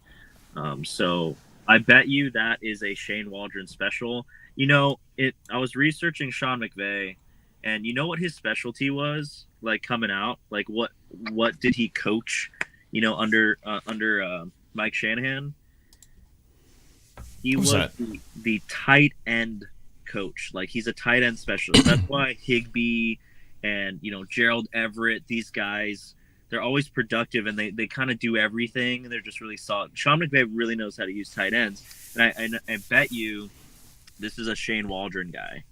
I bet you they like what they see in Fant. So, and former first round draft pick, that's nothing to scoff at. He's 24 years old, so he's still under his rookie deal. So I actually think like that is some upside right there. And then, you know, if Fant can truly be a productive interior guy, like, I can see that too. And then the other picks, you know, 2 firsts, it sounds like, a 2nd and a 4th, something like that. Or maybe we give up a 4th with Russell. I don't know. But we'll see if we trade for more picks with that, or if we actually draft someone, or if we trade, you know. But the biggest thing is, like, what the heck are we doing with Drew Lock? Didn't he lose his job to, like, Joe Flacco or something? Yeah, right. He ended up not starting, you know, this year. Also, Teddy Bridgewater. Isn't he? That's right. That's right. He's on their staff, too. Yeah. So I think still. That's not a good sign. He definitely fell out of favor pretty quick there, you know. But I remember coming out, John Elway really, really liked him. You know, I think he was a high draft pick too. So at least he's on his rookie deal, you know. But this is a tough pill to swallow, just because we've been so used to Russell for the last 10 years, like his corniness and all. But at least he always tried to win on the field. At least he always competed super hard. And for that, you know, we're always going to be grateful. But it is sad to see, like, the selfishness of sports sometimes too, and just like, you know, talking about one's own legacy when the legacy would have written itself if he stayed in one place, right? All right.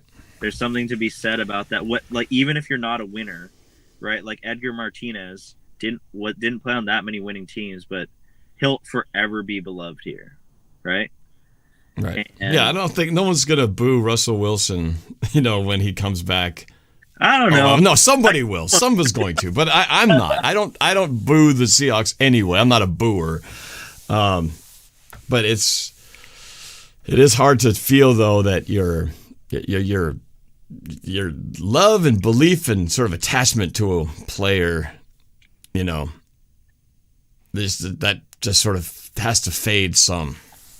Right. So that's because he's not my favorite guy in the world now anymore. Right. It's like, that's the thing. Are you a Seahawks fan or are you a Russell Wilson fan, or both or neither? Obviously, you're a Seahawks fan and you were a Russell fan. Would you say that you are a Russell Wilson player fan now?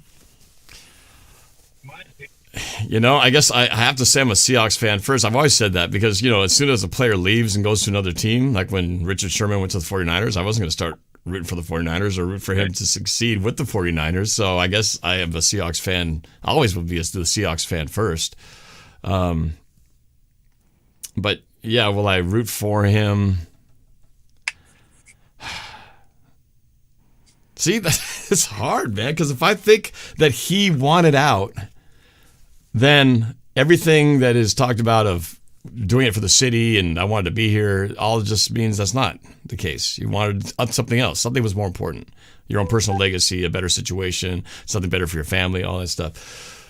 And I'm totally fine. I'm totally fine with it. And I think I would have been fine if I'd been prepared for that. If I had allowed myself to just know that I'm going to separate my attachment and know that he could go anytime because that's going to be more important. But I bought in. And I believed that what he was saying. And I think that's what it was. I let myself be vulnerable to it. And that's the worst part about it. Hold on a second. I got to acknowledge Sports Live and the ATL, who I just mentioned, the Atlanta Falcon fan, just says in the chat, Norm, I just saw you live. Did this really happen? Oh, MFG, I'm shocked. Big eye emojis, like you said. Yeah, it is actually happening. Unless this was the biggest practical. Is it April 1st yet? Could this be April Fool's? Nah, darn it. It's not April Fool's Day. Dang it. Jay Nice also says, best believe, Norm, I'm mad. It's hard to be a fan, man, you know, because we should all really accept the fact that this is. It's never doing this for the fans or the team. It really is about a business first, right? Everything for the teams, the players, the organization, everything it's a business first. And if they had to make a choice, more money, play for your fans. You know, come on. They're going to go where the money is. They're not going to turn down more money because I want to make the fans happy. I mean, maybe there's some rare exception, but most of the time, there's going to be other factors. Russell, this is the weird part of sports, too, is the money part has already been figured out, right? He's still under contract. We're just trading the contract. In real estate, we call this assignment. You're assigning the deal to someone else. But the deal's already inked, all the term conditions, right? The thing about it is, it's now no longer about money, and I really do think for him, he truly believes I can win more championships, not with Pete Carroll and not with the Seahawks as they're constructing it. I don't like it. I don't like where it's been last 5 years. I don't like where it's going. Like, of course, I love you, DK and Tyler and Dwayne Brown sometimes, but and Bobby, but my time is done. So, Norb, I gotta go soon, so I want to leave you with like two quotes. One is from the Bible and one is not. All right, the one that's not from the Bible is, you can always count on people to ultimately work in their best interests. Right? Agreed. Even me showing up here is technically in my best interest because, look, I get to talk to you, Norb, right? I get exposure, or whatever, I get to talk to Squabo. This is breaking news we get to chat about right away, I have a break in my schedule, right? So like you can always argue that's for me, and then it's also great for you for similar reasons, hopefully. So it's mutually beneficial, right? But at the end of the day, if you were to choose between like your family and my family, you would pick your family because that makes sense, right? You gotta look out for number one. The other quote is above all else, Norb, guard your heart. And I think is that the biblical one? That's the biblical one, either from really Proverbs. But you let yourself be vulnerable here, and the only person that will not let you down is God. Everyone else will ultimately make us sad. And Russell, you made us sad, bro. We were vulnerable with you, and we're sad as Seahawks fans today. But ultimately, we're still Seahawks fans and Mariners fans. But it's a sad day in Seattle sports, but hopefully it'll get brighter soon. So that's interesting. On that note, Kyler Robinson says, I don't know if this has any basis of fact. He says, it's confirmed. Seahawks office wanted this done, not Wilson. We shall see. I don't know where he gets this information, his spy inside the Seahawks ranks.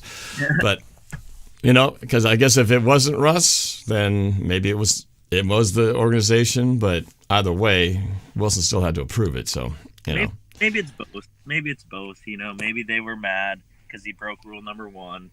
And Russell was mad because he kept losing, And like you said, Norm, maybe there was an element of mutual. Because, technically they have to because, like you said, he had to approve it. So that part had to be mutual.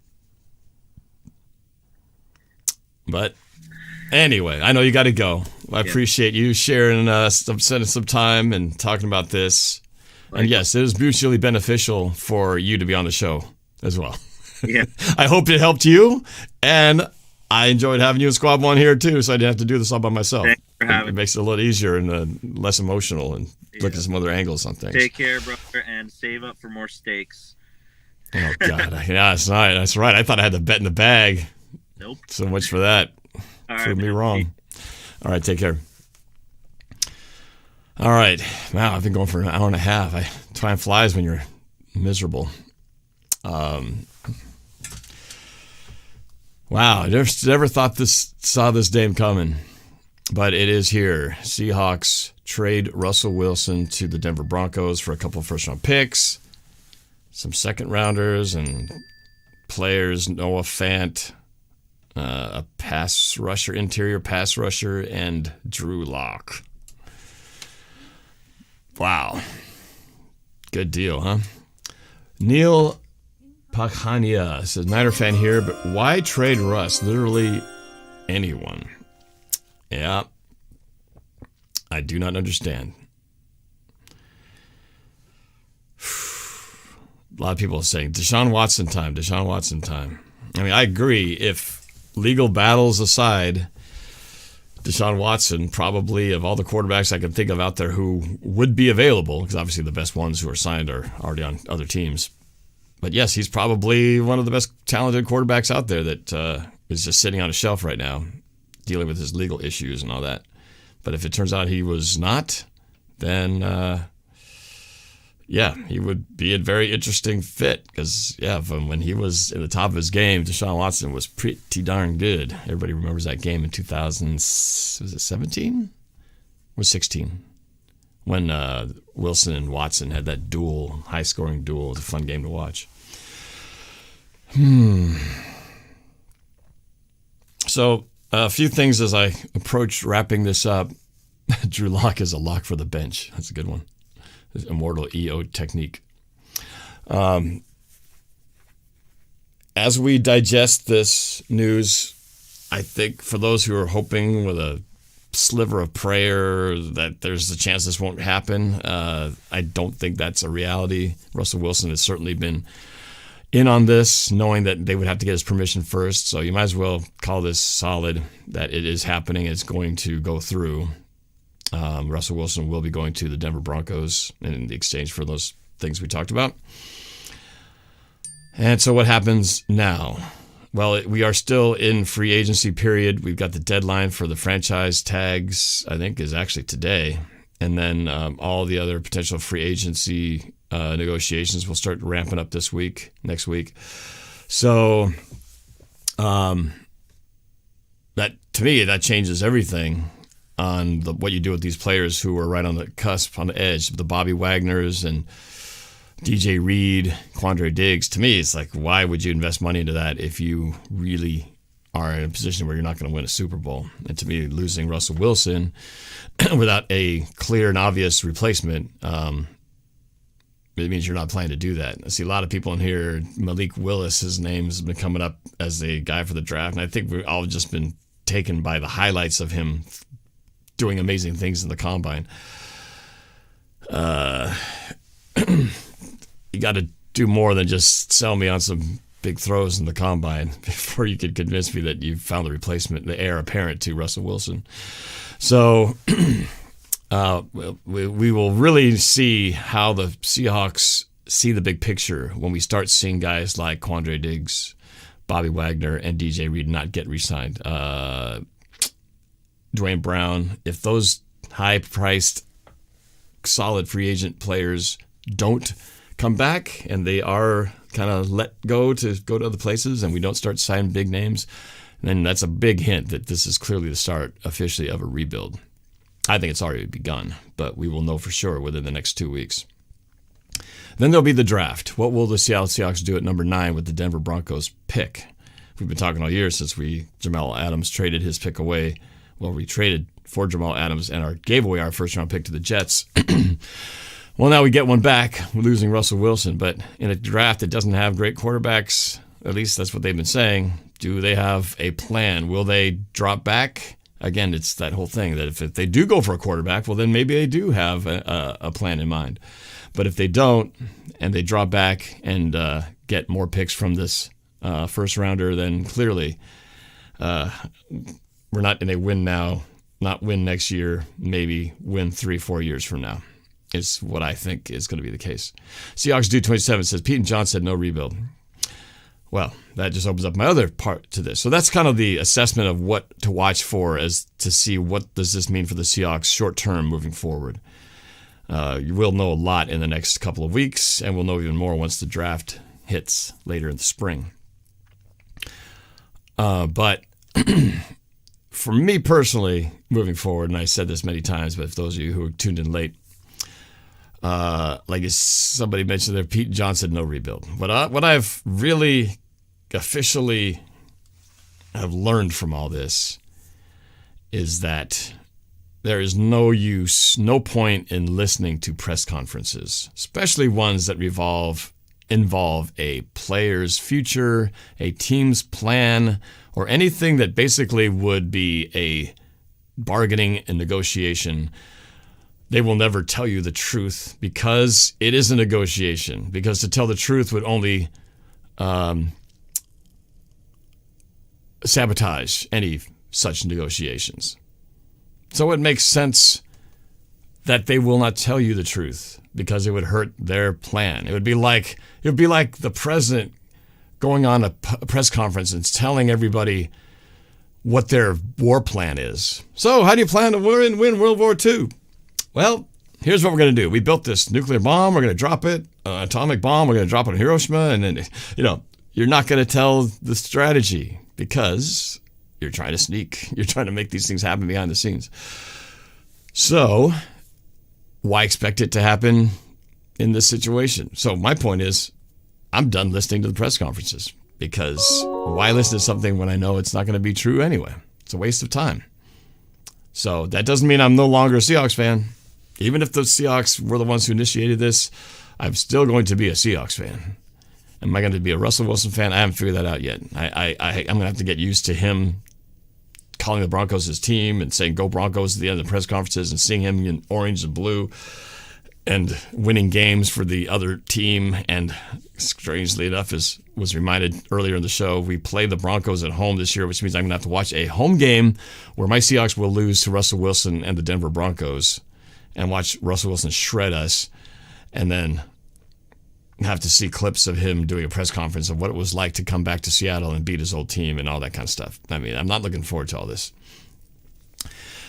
So personally, I've just made a decision. I'm not going to waste another minute of my life listening to a press conference, post-game, pre-game, draft, combine, whatsoever, because it doesn't mean anything. That's just my own personal feeling. So when we get a new quarterback in here, he's going to talk about all great and all this stuff that he believes in, and I was going to Seattle is his team. Well, it's all for right now, but maybe it meant something at that time, but all that could change. There, like I said, there is no loyalty. NFL, that should stand for no freaking loyalty. That's the new acronym for NFL in my book. It's a business, and the sooner you get to accept that, wrap your mind around it, and commit yourself to it so you can take any emotion out of it so you can make it as a business decision. Everything should be looked at as a business decision. Then it'll make it a lot easier on your well-being. So that's the hard lesson learning here. Even at my age, still learn new things.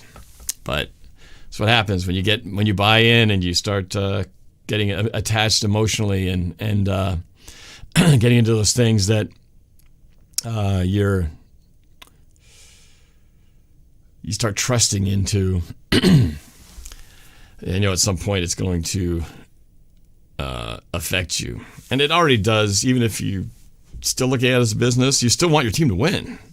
And when you lose, you get emotional, right? I don't think I could ever get to a point where I don't get emotional about the Seahawks not winning or losing games because, well, at that point, if you're not, why even watch sports? Why even get behind a team if you're going to get to a point where you don't even really care that it's just all business and what's the point of following it anymore, right? So it's hard. That's why it's hard to separate your emotion from the business and from the team, because when you want something to happen, i.e. root for a team, well, you're going to be emotionally disappointed when it doesn't go your way.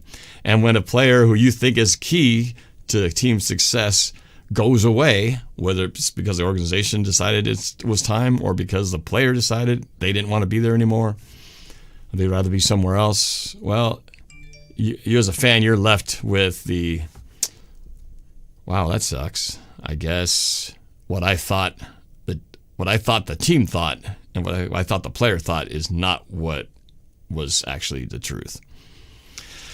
And so that is a hard pill to swallow.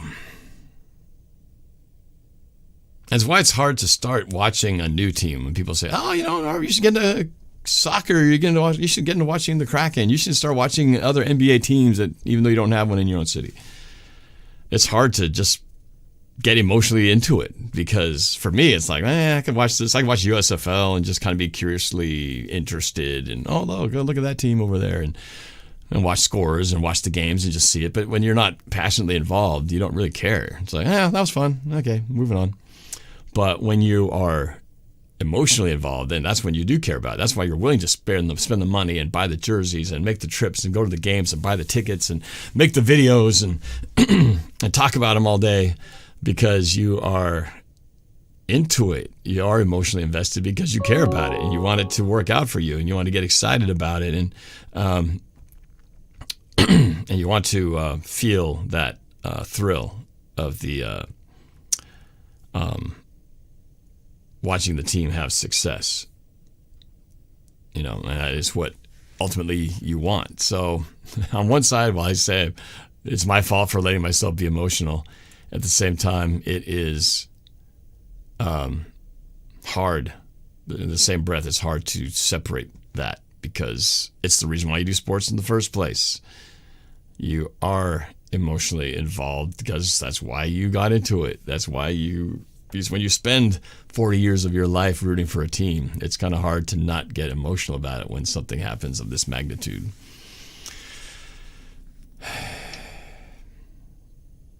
There'll be another quarterback, and I'd like to think that there will be another winning, successful season, maybe even another Super Bowl. But I always thought that there was going to be another Super Bowl win for the Seahawks with Russell Wilson. Should have had to, and I thought there would be another It was just a matter of time. Well, no more. There will not be another Russell Wilson time with the Seahawks. That has come to an end. And I think that's the hardest part to still digest in all this. You can evaluate the trade, the players, and the agency, and who's going to be the next and stuff. But I think it's also just that feeling. Like when you projected ahead that you saw this, I saw that as Russell Wilson was going to be our quarterback to the end and he was going to retire as a Seahawk. And then when that's cut off, all of a sudden that reality just hits you. It's not. It's not happening. It's done. It's over. There will no longer be any spectacular fourth quarter comebacks by Russell Wilson for the Seahawks, any Seahawks uniform. There will no longer be any trophies, any division titles, banners with Russell Wilson involved in it. It's going to be somebody else. It's going to be some other quarterback who maybe is out there somewhere or yet to make it into the league because they're up and coming. But I think that's the hard part, right? It's just knowing that is ended, right? Every season ends, and sometimes disappointing. Like last year, yeah, that's 7-10, that sucked. But yeah, next year we got Russell Wilson. You know, anything's possible with Russell Wilson. But you can't say that anymore.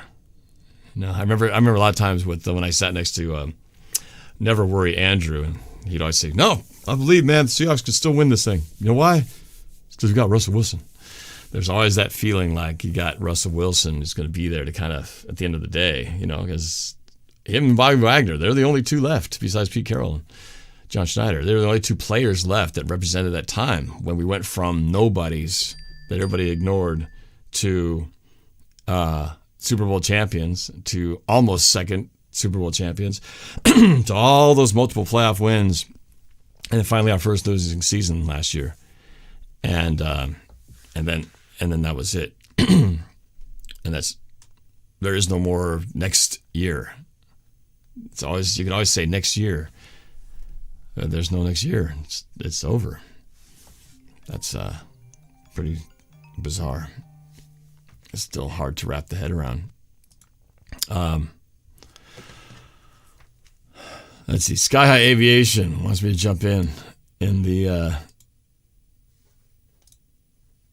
Discord. Sky High Aviation. What's up, man? Wait, hold on a second. I don't know if you're in here or not. I got to make sure this is all wired up correctly. Sky High, are you there?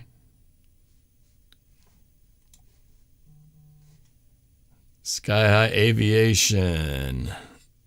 I'm not sure if I'm getting the setup here. Hang on a second while I'm working on this. But I think, I don't know, you guys can put your own feelings in there. This is going to be talked about for a while, obviously. But, man, it's just, it is just strange to still accept that this is what's happening. Sky High. How about now? You there? Having some issues connecting with the Discord for some reason. Maybe you're there. Maybe you're not. I don't know.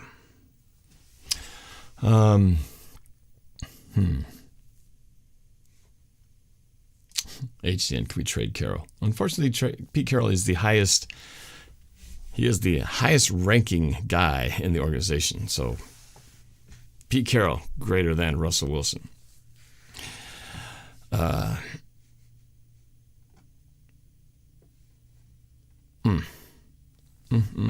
Still hard to picture on this, everything going on. I think I'm going to try something silly here for the next few minutes before I wrap this up. I'm going to put this Discord link on this chat right now, and for a few select people, I'm going to allow you to jump in here if I know you, if I recognize you, I might bring you in here. So there's the StreamYard link. You click on it. You need to have a camera and audio enabled on your phone or on your computer. And you can try to jump in here, and I'll get your quick reaction. Got to keep it quick. But jump on this link and you guys can try to jump on in the show, and I'll take a couple of quick reactions. All right, we've got Casino in here. Casino, what's going on, brother? Hey, what's up, man? How's it going? Casino, what's going on? I got an echo. I'm hearing myself in your background, but it kind of sucks right now, to be honest with you, brother. What about you? Yeah, it was pretty sad, man. Pretty sad. I didn't expect this to happen, especially on a Tuesday. You know, I'm up here writing my script, and all of a sudden I see a post that says trade it, and I didn't believe it because I'm like, all right, how many times do we have to see that Russell Wilson's been traded to a team?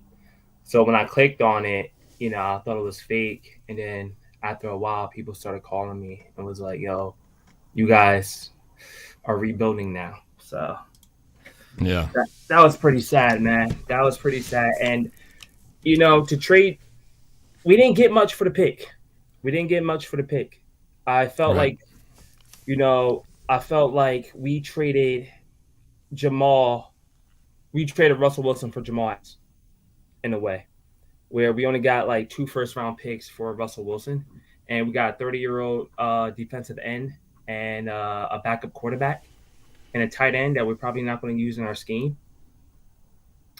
All right. I don't think it was good. And now I'm hearing reports that the Jets are making a strong move for DK. So, yeah, man, rebuild mode. I think we are in full rebuild mode. I think this is the end of Bobby Wagner. It's the end of Dwayne Brown, Quandre Diggs, DJ Reed, all these guys who were kind of being talked about. How are we going to afford to bring these guys back? Well, they're not going to bring them back. No. If you're not in a win now mode, you don't bring them back. So I'm not surprised. I was wondering about the DK thing because, you know, he's kind of in that point where it's like next year, you know, it's going to be like, well, do you keep him and keep growing with him, or do you know, what's the other option? But at this point, it doesn't make sense to keep him, to be honest. It doesn't make any sense. My only thing is if we do resign DK, which I think that's a low possibility, I feel like Pete Carroll might be making a trade for Deshaun Watson or Kirk Cousins if we decide to keep DK. If we trade DK, then it's officially a rebuild, right, like from the grounds up. So yeah, it's interesting what they're thinking that they're going to do with the quarterback because right now they don't got one. You know, so if they have some ace up their sleeve, some secret plan that's going to follow this up, that's going to bring Kirk Cousins, who I'm not thrilled about, you know, even though he did beat us last year, I still don't think he's like that great. But, you know, the Deshaun Watson potential, there's so much in that messy situation going on there. You know, or do they see somebody in the draft coming up that they think they got their eye on? I don't know. But this wasn't supposed to be the year for quarterback, so I just didn't think that this was really going to be it. I feel like we should focus on defense, to be honest. Like, if we're going to enter this draft, I pray that we either trade up, but we don't trade down, where we trade out of the first round and we trade into the second round. I really hope we either trade and get Kyle Hamilton or a corner or a defensive end, somebody build up that defense. I'm in Pete Carroll mode now, where it's like, all right, this is your team. You have control. Let's see if you can do it again. Let's see if you have that magic where now the ball is in your court. You got 2 first-round picks. Well, 1 first-round pick this year. 2 seconds this year, right? I believe. I think so.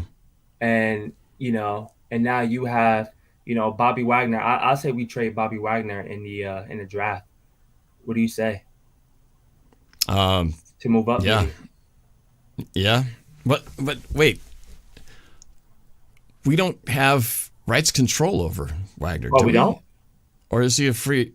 Actually, is he a free agent, or do you have wherever he goes? He's not a free agent. He's not. Okay, so we had that. It's that one. It's that. Okay, so maybe you're right. Maybe that. You're right. I think that's where we got trade potential there. That maybe we could do some last minute blockbuster move that sends him somewhere, and we get some last minute trade deals. Yeah. But I just don't see any situation where he's here next year. It just doesn't make sense. It's funny because I hit up a friend of mine who's in the movie industry. Because he has a special relationship with the Commanders owner, John Schneider. And I hit him up and I was like, yo, what was the trade offer you guys was offering? He said, well, 3 first-round picks and possibly a high-tier player. And I think Russell Wilson didn't want to go to the Commanders. So we kind of got screwed at the end. Yeah, that Commanders deal, man. Maybe it was a lot closer than we thought. And you're right. Maybe it was offered and Russ just didn't want it. But maybe the Bears. How about the Bears trade? I know. Bears were on that list that his agent put out last year. But yeah. But anyway, hang tight there, man. I'm gonna bring in Brendan, a good friend of mine down from California. I'm glad he's jumping on here. Brendan. Oh my God! What was your response to this thing, man? Everybody's going to disagree with me and hate me, but you know how I feel about this. Only because, and keep in mind, as you know, I got Wilson jerseys for days. I love my boy Russell Wilson, but the last couple, if you listen to anything any of the players have been saying that worked with him, Mike Robb, Marshawn Lynch, Richard Sherman, they all, even though they're all big personalities, they have all said there was always trouble in the locker room, that he wouldn't follow the playbook, and with last year, him getting free reign on picking offensive coordinators, bad-mouthing the line in social media, getting new members that he brought in, wouldn't throw to Gerald Everett, wouldn't throw to DK Metcalf. Being a massive Russell Wilson fan, all I can say is no breakup is easy, but at this point, we weren't going to win with him. It just wasn't going to happen, in my opinion. So it's a bummer. I think that the trade is solid.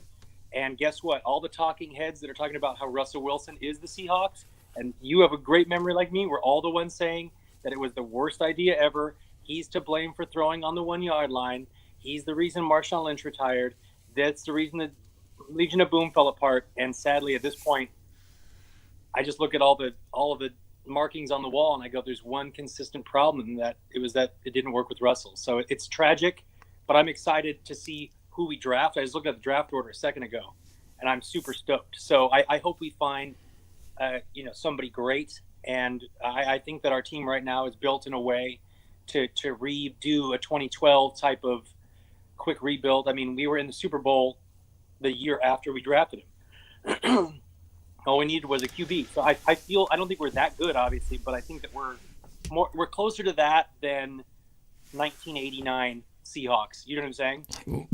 Well, yeah, jeez. Hey, well, to bring up one of the worst eras, we're going to be better than one of the worst eras in Seattle football. But I don't know. You put a lot of blame at Russell Wilson's feet, but there was one other consistent with that, not just Russell Wilson, but Pete Carroll's been here this whole time, longer than even Russell Wilson had been. So I don't know if you put all the blame on Russell Wilson. That's a lot of weight on putting the shortcomings of the Seahawks all on one guy there. But yeah, I know, I agree with you. It's not all his fault, but I can say that he was. I mean, you can't say that he didn't badmouth the line. He did. You can't say that he wasn't involved in Dwayne Brown, because he even took a pay cut for that. He took a pay cut for Gabe from the Raiders. He interviewed the offensive coordinators. He asked for Gerald Everett. He's the one that's on the field not throwing the ball. So it's one of those things where you know, when Gerald Everett is only getting 3 passes thrown towards him in a game, that to me that shows he has the most important position on the team, and he doesn't want to throw to certain people because so I don't know. I think this is the best way it could happen. Unfortunately, it happens. But even Joe Montana had to leave San Francisco so they could go win a Super Bowl again. Well, you make some good points there. Although it's almost too easy to say that Russ didn't throw this guy. It was Russ's fault that he didn't make the decision. There's a lot we don't know. We have to speculate. You gotta just read between the lines. But this is okay. This is the selfish Seahawks fan looking at this situation. I hope Russell Wilson has a good life from here. I don't want any ill will to him or his family, but I don't want him to succeed. You know why? Because I'm going to be bitter and jealous and envious if he goes and wins a Super Bowl with the Broncos next year, right? Because I'm going to be thinking, that's my quarterback who I wanted a second Super Bowl with, and now he's winning it with a different team. And there's no way I'm going to take any solace in that and that's going to make me feel good in any way, shape, or form. So I'm sorry, Russ, but I can't root for you, man. I want you to be happy. You're going to get paid. Your life is set. It's no matter what happens. But I don't want you winning any more Super Bowls than anybody else. Just Yep. like, you break up with a girl, right? You don't want that girl to go on and be happy with another guy and look like he's happier now that she left you, But if that same girl had said, "Hey, I want to take up 50% of your income," and you know what I'm saying, like his salary cap hit, all of that stuff is still. I have to be the top. He wants to be Tom Brady, but doesn't want to take a pay cut. He wants to. You know what I'm saying? Like he is the team. The money is wrapped around him, and we weren't going to be able to rebuild or do anything. So I don't know. I think of all the bad relationships I've had, and there was a point where I was at most of them where I'm like, "Thanks, I'm going this way. You do your best. It was a great time. Next up." Well, you have to, right? Because when it's ending and you have no control, you eventually have to wrap your arms around it and kind of accept it and everything. But that doesn't mean I have to be happy about it. At least not today. The breakup just happened. We're not even broken up yet. It's like I just heard that somebody wants to break up with me. I haven't even accepted it yet. I haven't had my good cry yet. So, I agree. Anyways, I'm totally with you on it. Totally with you. Yeah. All right, so stick around, Brendan, if you can. I'm going to bring on some other people on here, but it's good to get your thoughts. I don't necessarily agree with you on everything, but, that's what good friends do. All right, I'm going to bring in Sky High Aviation here. Sky High, you've been wanting to get on for a while. Sky High Aviation from Discord. Damn. Your response. Yeah. Can you guys make sure you guys hear me? I always want to make sure you guys can hear me. Good? Yep. All right. Well, yeah, I think damn's a bit of a understatement. I'm sitting in the middle of Spanish and I get a nice old notification from my trusty handy buddy Nick LeBeau, who has informed me that, hey, you might want to check the internet about the Seahawks. And, myself, I'm thinking, oh, maybe something happened. Obviously, it hadn't crossed my mind that something maybe with Russ was going down. And I checked the internet and it's Russell Wilson going to the Broncos. And I just was like distraught. I would say is a word, and a lot of people weren't expecting this to happen. I was not one of those people that were expecting it to happen. Obviously, a lot of people that weren't expecting it to happen had foreseen it possibly coming into the future if we weren't as successful as we foresaw it to be. But I think I wasn't expecting it to happen this year. Obviously, if you ask me, my intentional thought was he's going to leave in free agency. And at that point, I'd be completely fine with that. But I wasn't expecting it to be happening this year. Obviously, when he turned down the Commanders trade, there was a little bit of a hint that the Seahawks were openly shopping him and that they were listening to offers. But the same thing had been said last year and nothing was made of it. So I think, and if you look at the strategic right, it's not true until it actually happens, right? Yeah. And then when it happens, it goes from rumor to a real thing.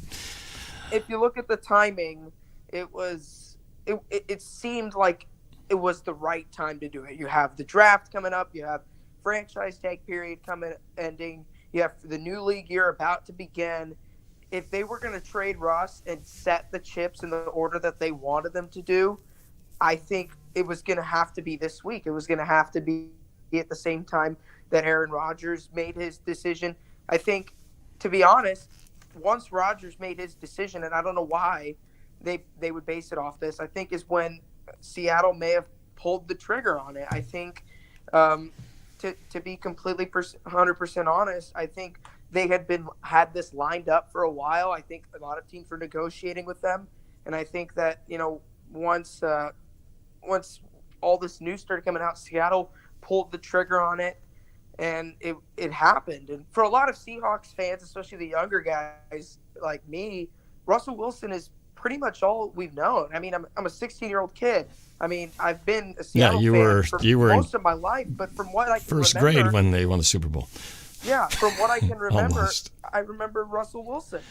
That's what I remember. That's my normal, winning, being successful, and now we're going to have to enter an era where winning is not as common as it is anymore. We're going to bed on Sunday nights is not going to be as fun and exciting because we didn't get the win. And obviously this season was a statement of that, but we had Russell Wilson. You always felt like we had Russ. That's all that mattered, right? So it's going to be a tough pill to swallow for a lot of people.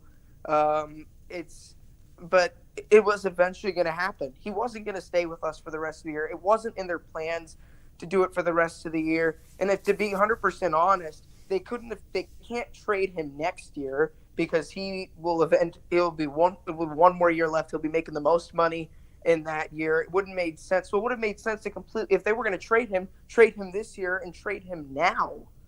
It wouldn't have made any sense at all. So I think this year we go at it with Drew Lock, if I'm being 100% honest, and then we draft a QB in the next round next year or this year, whatever they feel is necessary, and we go from there. We start over again. It's just going to be another stage in the Seahawks part of the Seahawks life, and it is what it is. I gotta go now. I gotta go do something. Yeah, So no problem. Well, Scott High, thanks for calling in, man.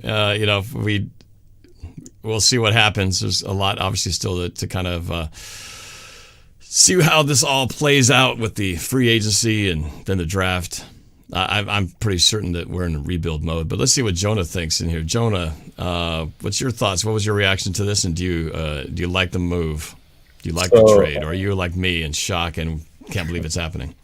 Thanks for having me on. At first, I was very much so in shock. Sky High, I was texting him, and we were both in shock, along with Nick LeBeau and some other guys. But I was listening to someone else speak about this, and I think it's a very good point. And he said, you can be disappointed, and that's valid, but why choose disappointment when you can choose excitement?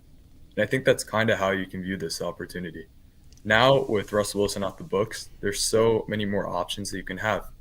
And while I want to say that this all started with the Jamal Adams trade, because the Jets are still clearly winning, Seattle would have picks 9 and 10 potentially. You don't have that, but now you have pick 9, right?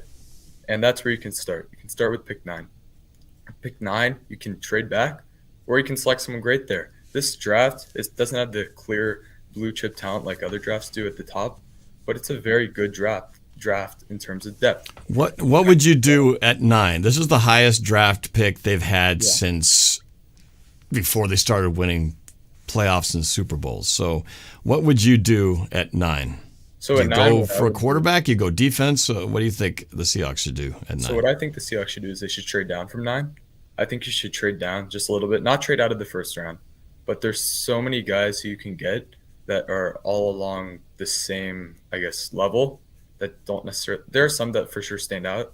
Jordan Davis, Devontae Wyatt, Perrion Winfrey, all really excite me as interior pass rushers. Boye Mafe, who's an edge rusher, I don't think they'll get him because he has sub 33-inch arms, which really sucks because I really, really like him. But I would trade down a few spots, maybe acquire some extra capital, and then I'd look at a guy such as Jordan Davis out of Georgia, Devontae Wyatt, one of those two. I think what else is great now is that you have picks 40 and 41. And in a depth-filled draft, that's something great that's going to be hugely underrated. You can trade back into the first round, and I could potentially see them doing that with one of those picks, trading back into the first round after they select someone. And what I'd be interested is if they were to select a guy who I have been a little low on, but I saw some pictures of them at the Combine, and I'd be intrigued to see them select Matt Corral out of Ole Miss, the quarterback, as their next quarterback of the future. Pete Carroll, John Schneider, Lane Kiffin, and Corral were all together at the Combine, and I would just be intrigued to see how that would go. Corral, he has a huge arm, right? He puts the ball where it needs to be, and he has great mobility.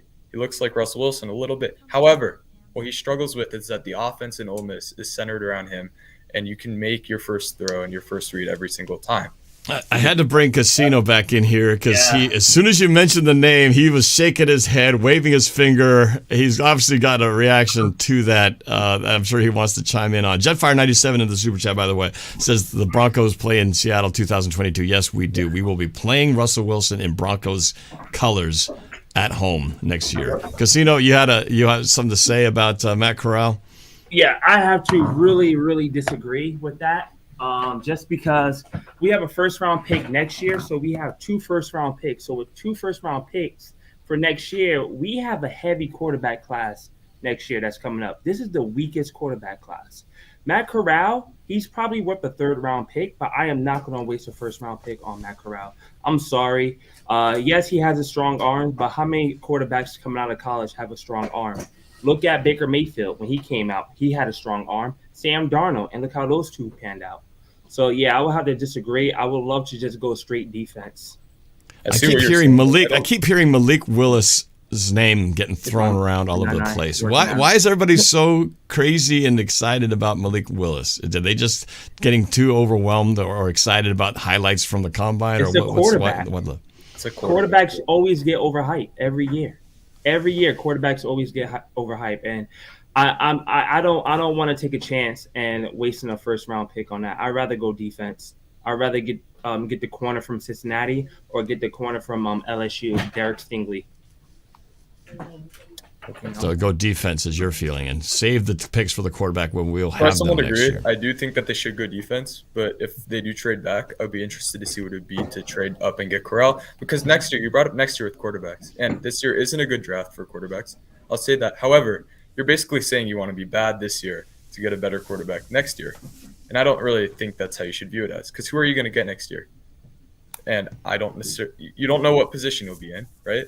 Don't know who you're going to be able to get. This year, you know you can at least get someone because you have that extra capital. Next year, you do have 2 first-rounders. However, I don't actually think next year's QB draft is amazing.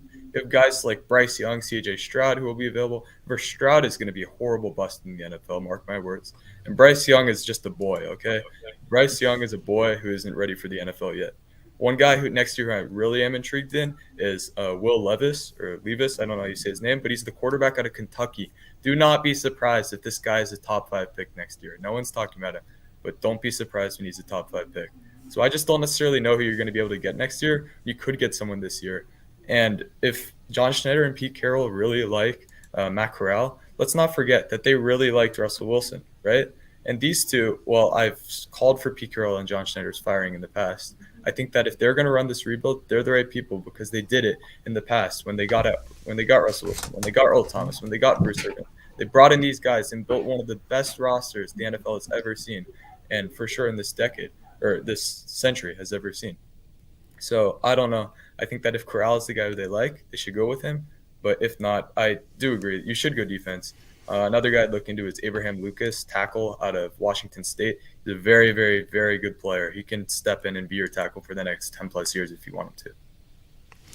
And, a lot of people have argued the reason why Seattle was so successful in the early years was because Pete Carroll was just freshly removed from the college scene. He knew all the new talent coming up, was much more entrenched and connected with all the players that were going to be coming. So he was familiar with the talent and gave him an edge on what players to draft.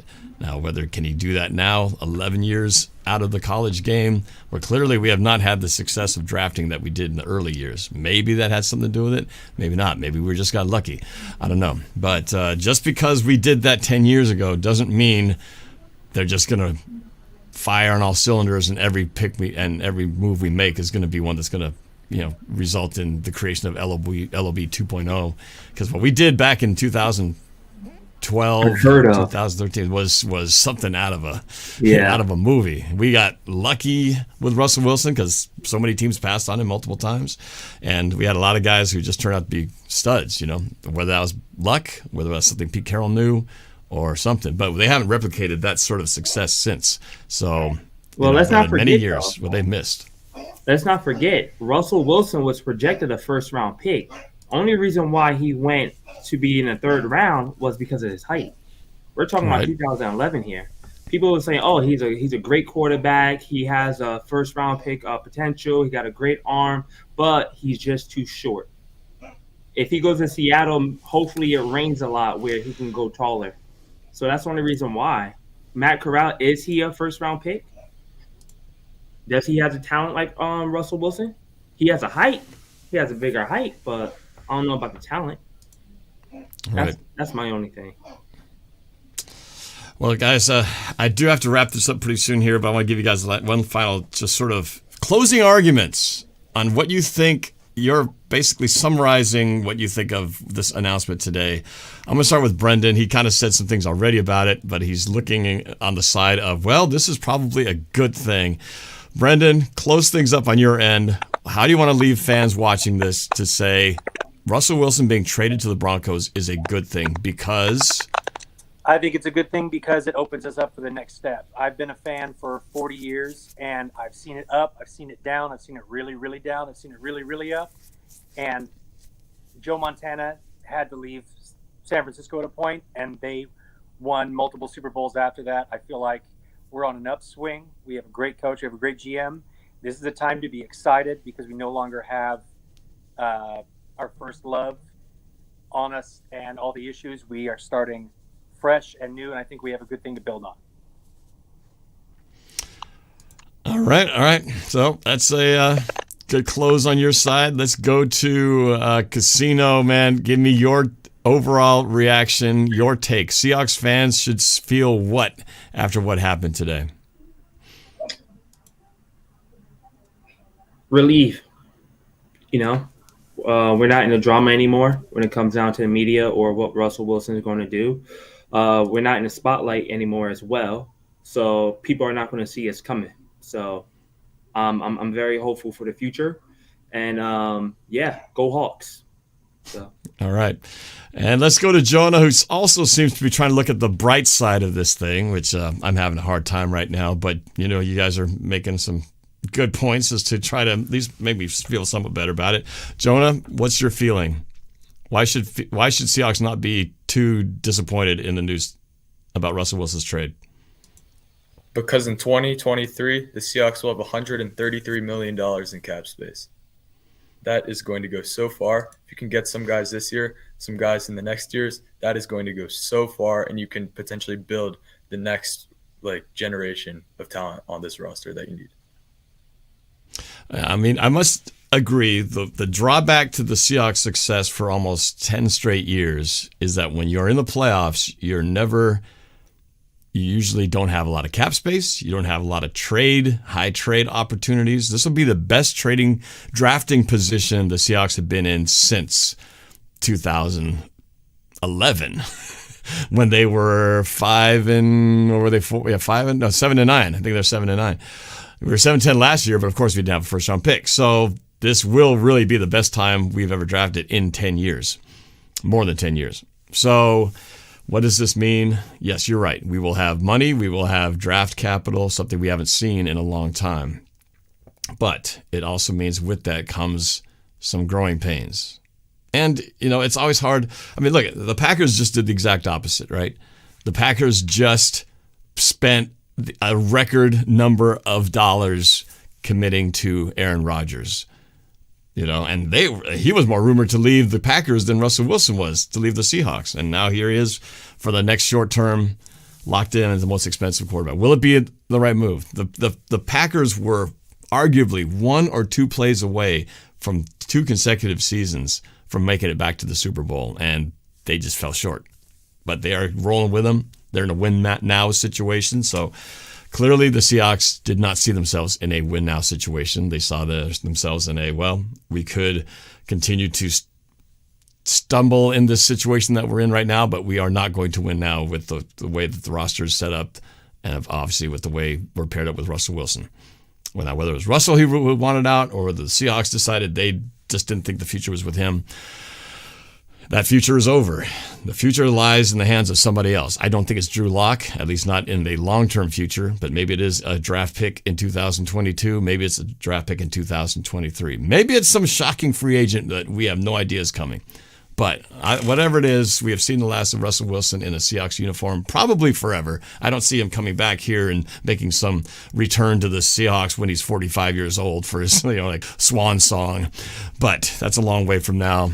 But for now, we digest the reality of life after Russell Wilson, and we start looking at all the free agent moves that will probably be made very soon here, which will really tell the story of what the Seahawks plan to do. And if it's a full rebuild, you're going to know it in about 1 to 2 weeks. It's going to be very clear what the Seahawks plan is. And then the draft will really be the final icing on the cake to really know whether the Seahawks are in the future, as in we're total rebuild. It's going to take 2 or 3 years to get there. We will know for sure by the time the draft is over. Yeah, the next Madden game is going to suck. Oh God, yeah, that's right. That is true. A whole other thing. That's right. The rosters on Madden are going to change drastically for the Seahawks. Oh, my goodness. But anyway, I appreciate that you guys jumped on here. Brandon, Casino, Jonah, and the rest of you, everybody who contributed to the Super Chat and just jumped on here just to share their thoughts in the chat and go through this. So this will not be the last time talking about this for a long time. I mean, this is going to be dissected, analyzed, questioned. You know, how did this happen? The press conferences, which I told you I'm really done watching. I might watch to just see how Pete and John and Russ try to squirm their way off the hook and answering questions where they clearly have to admit that they didn't tell the whole truth and nothing but the truth. So help them God. Clearly they knew what was going on and weren't telling us the situation. It'll be funny to kind of see how they try to rationalize how, oh yeah, well, we said we weren't shopping him, but sometimes you're not shopping for something and then you realize Costco's got a sale and you have to go and just go pick that item up, even though I wasn't shopping. There was a deal that I just could not say no to. So anyway, it's going to be interesting. It's going to be interesting in the next few weeks. But I will be honest with you. I am still bummed because I did not think this was going to happen. I thought he was going to be here for the long term. I thought we'd get past this. I thought we would make a few moves here. We'd have some better luck on our side. But time for this Norb, this Seahawks fan, to start disassociating my emotional attachments to Russell Wilson, which I will, and start looking towards the future because that is all you can do. Because the past is the past. Russell Wilson is no longer the Seahawks quarterback. It's going to take a while for that to really sink in. But there you go. Thanks, you guys.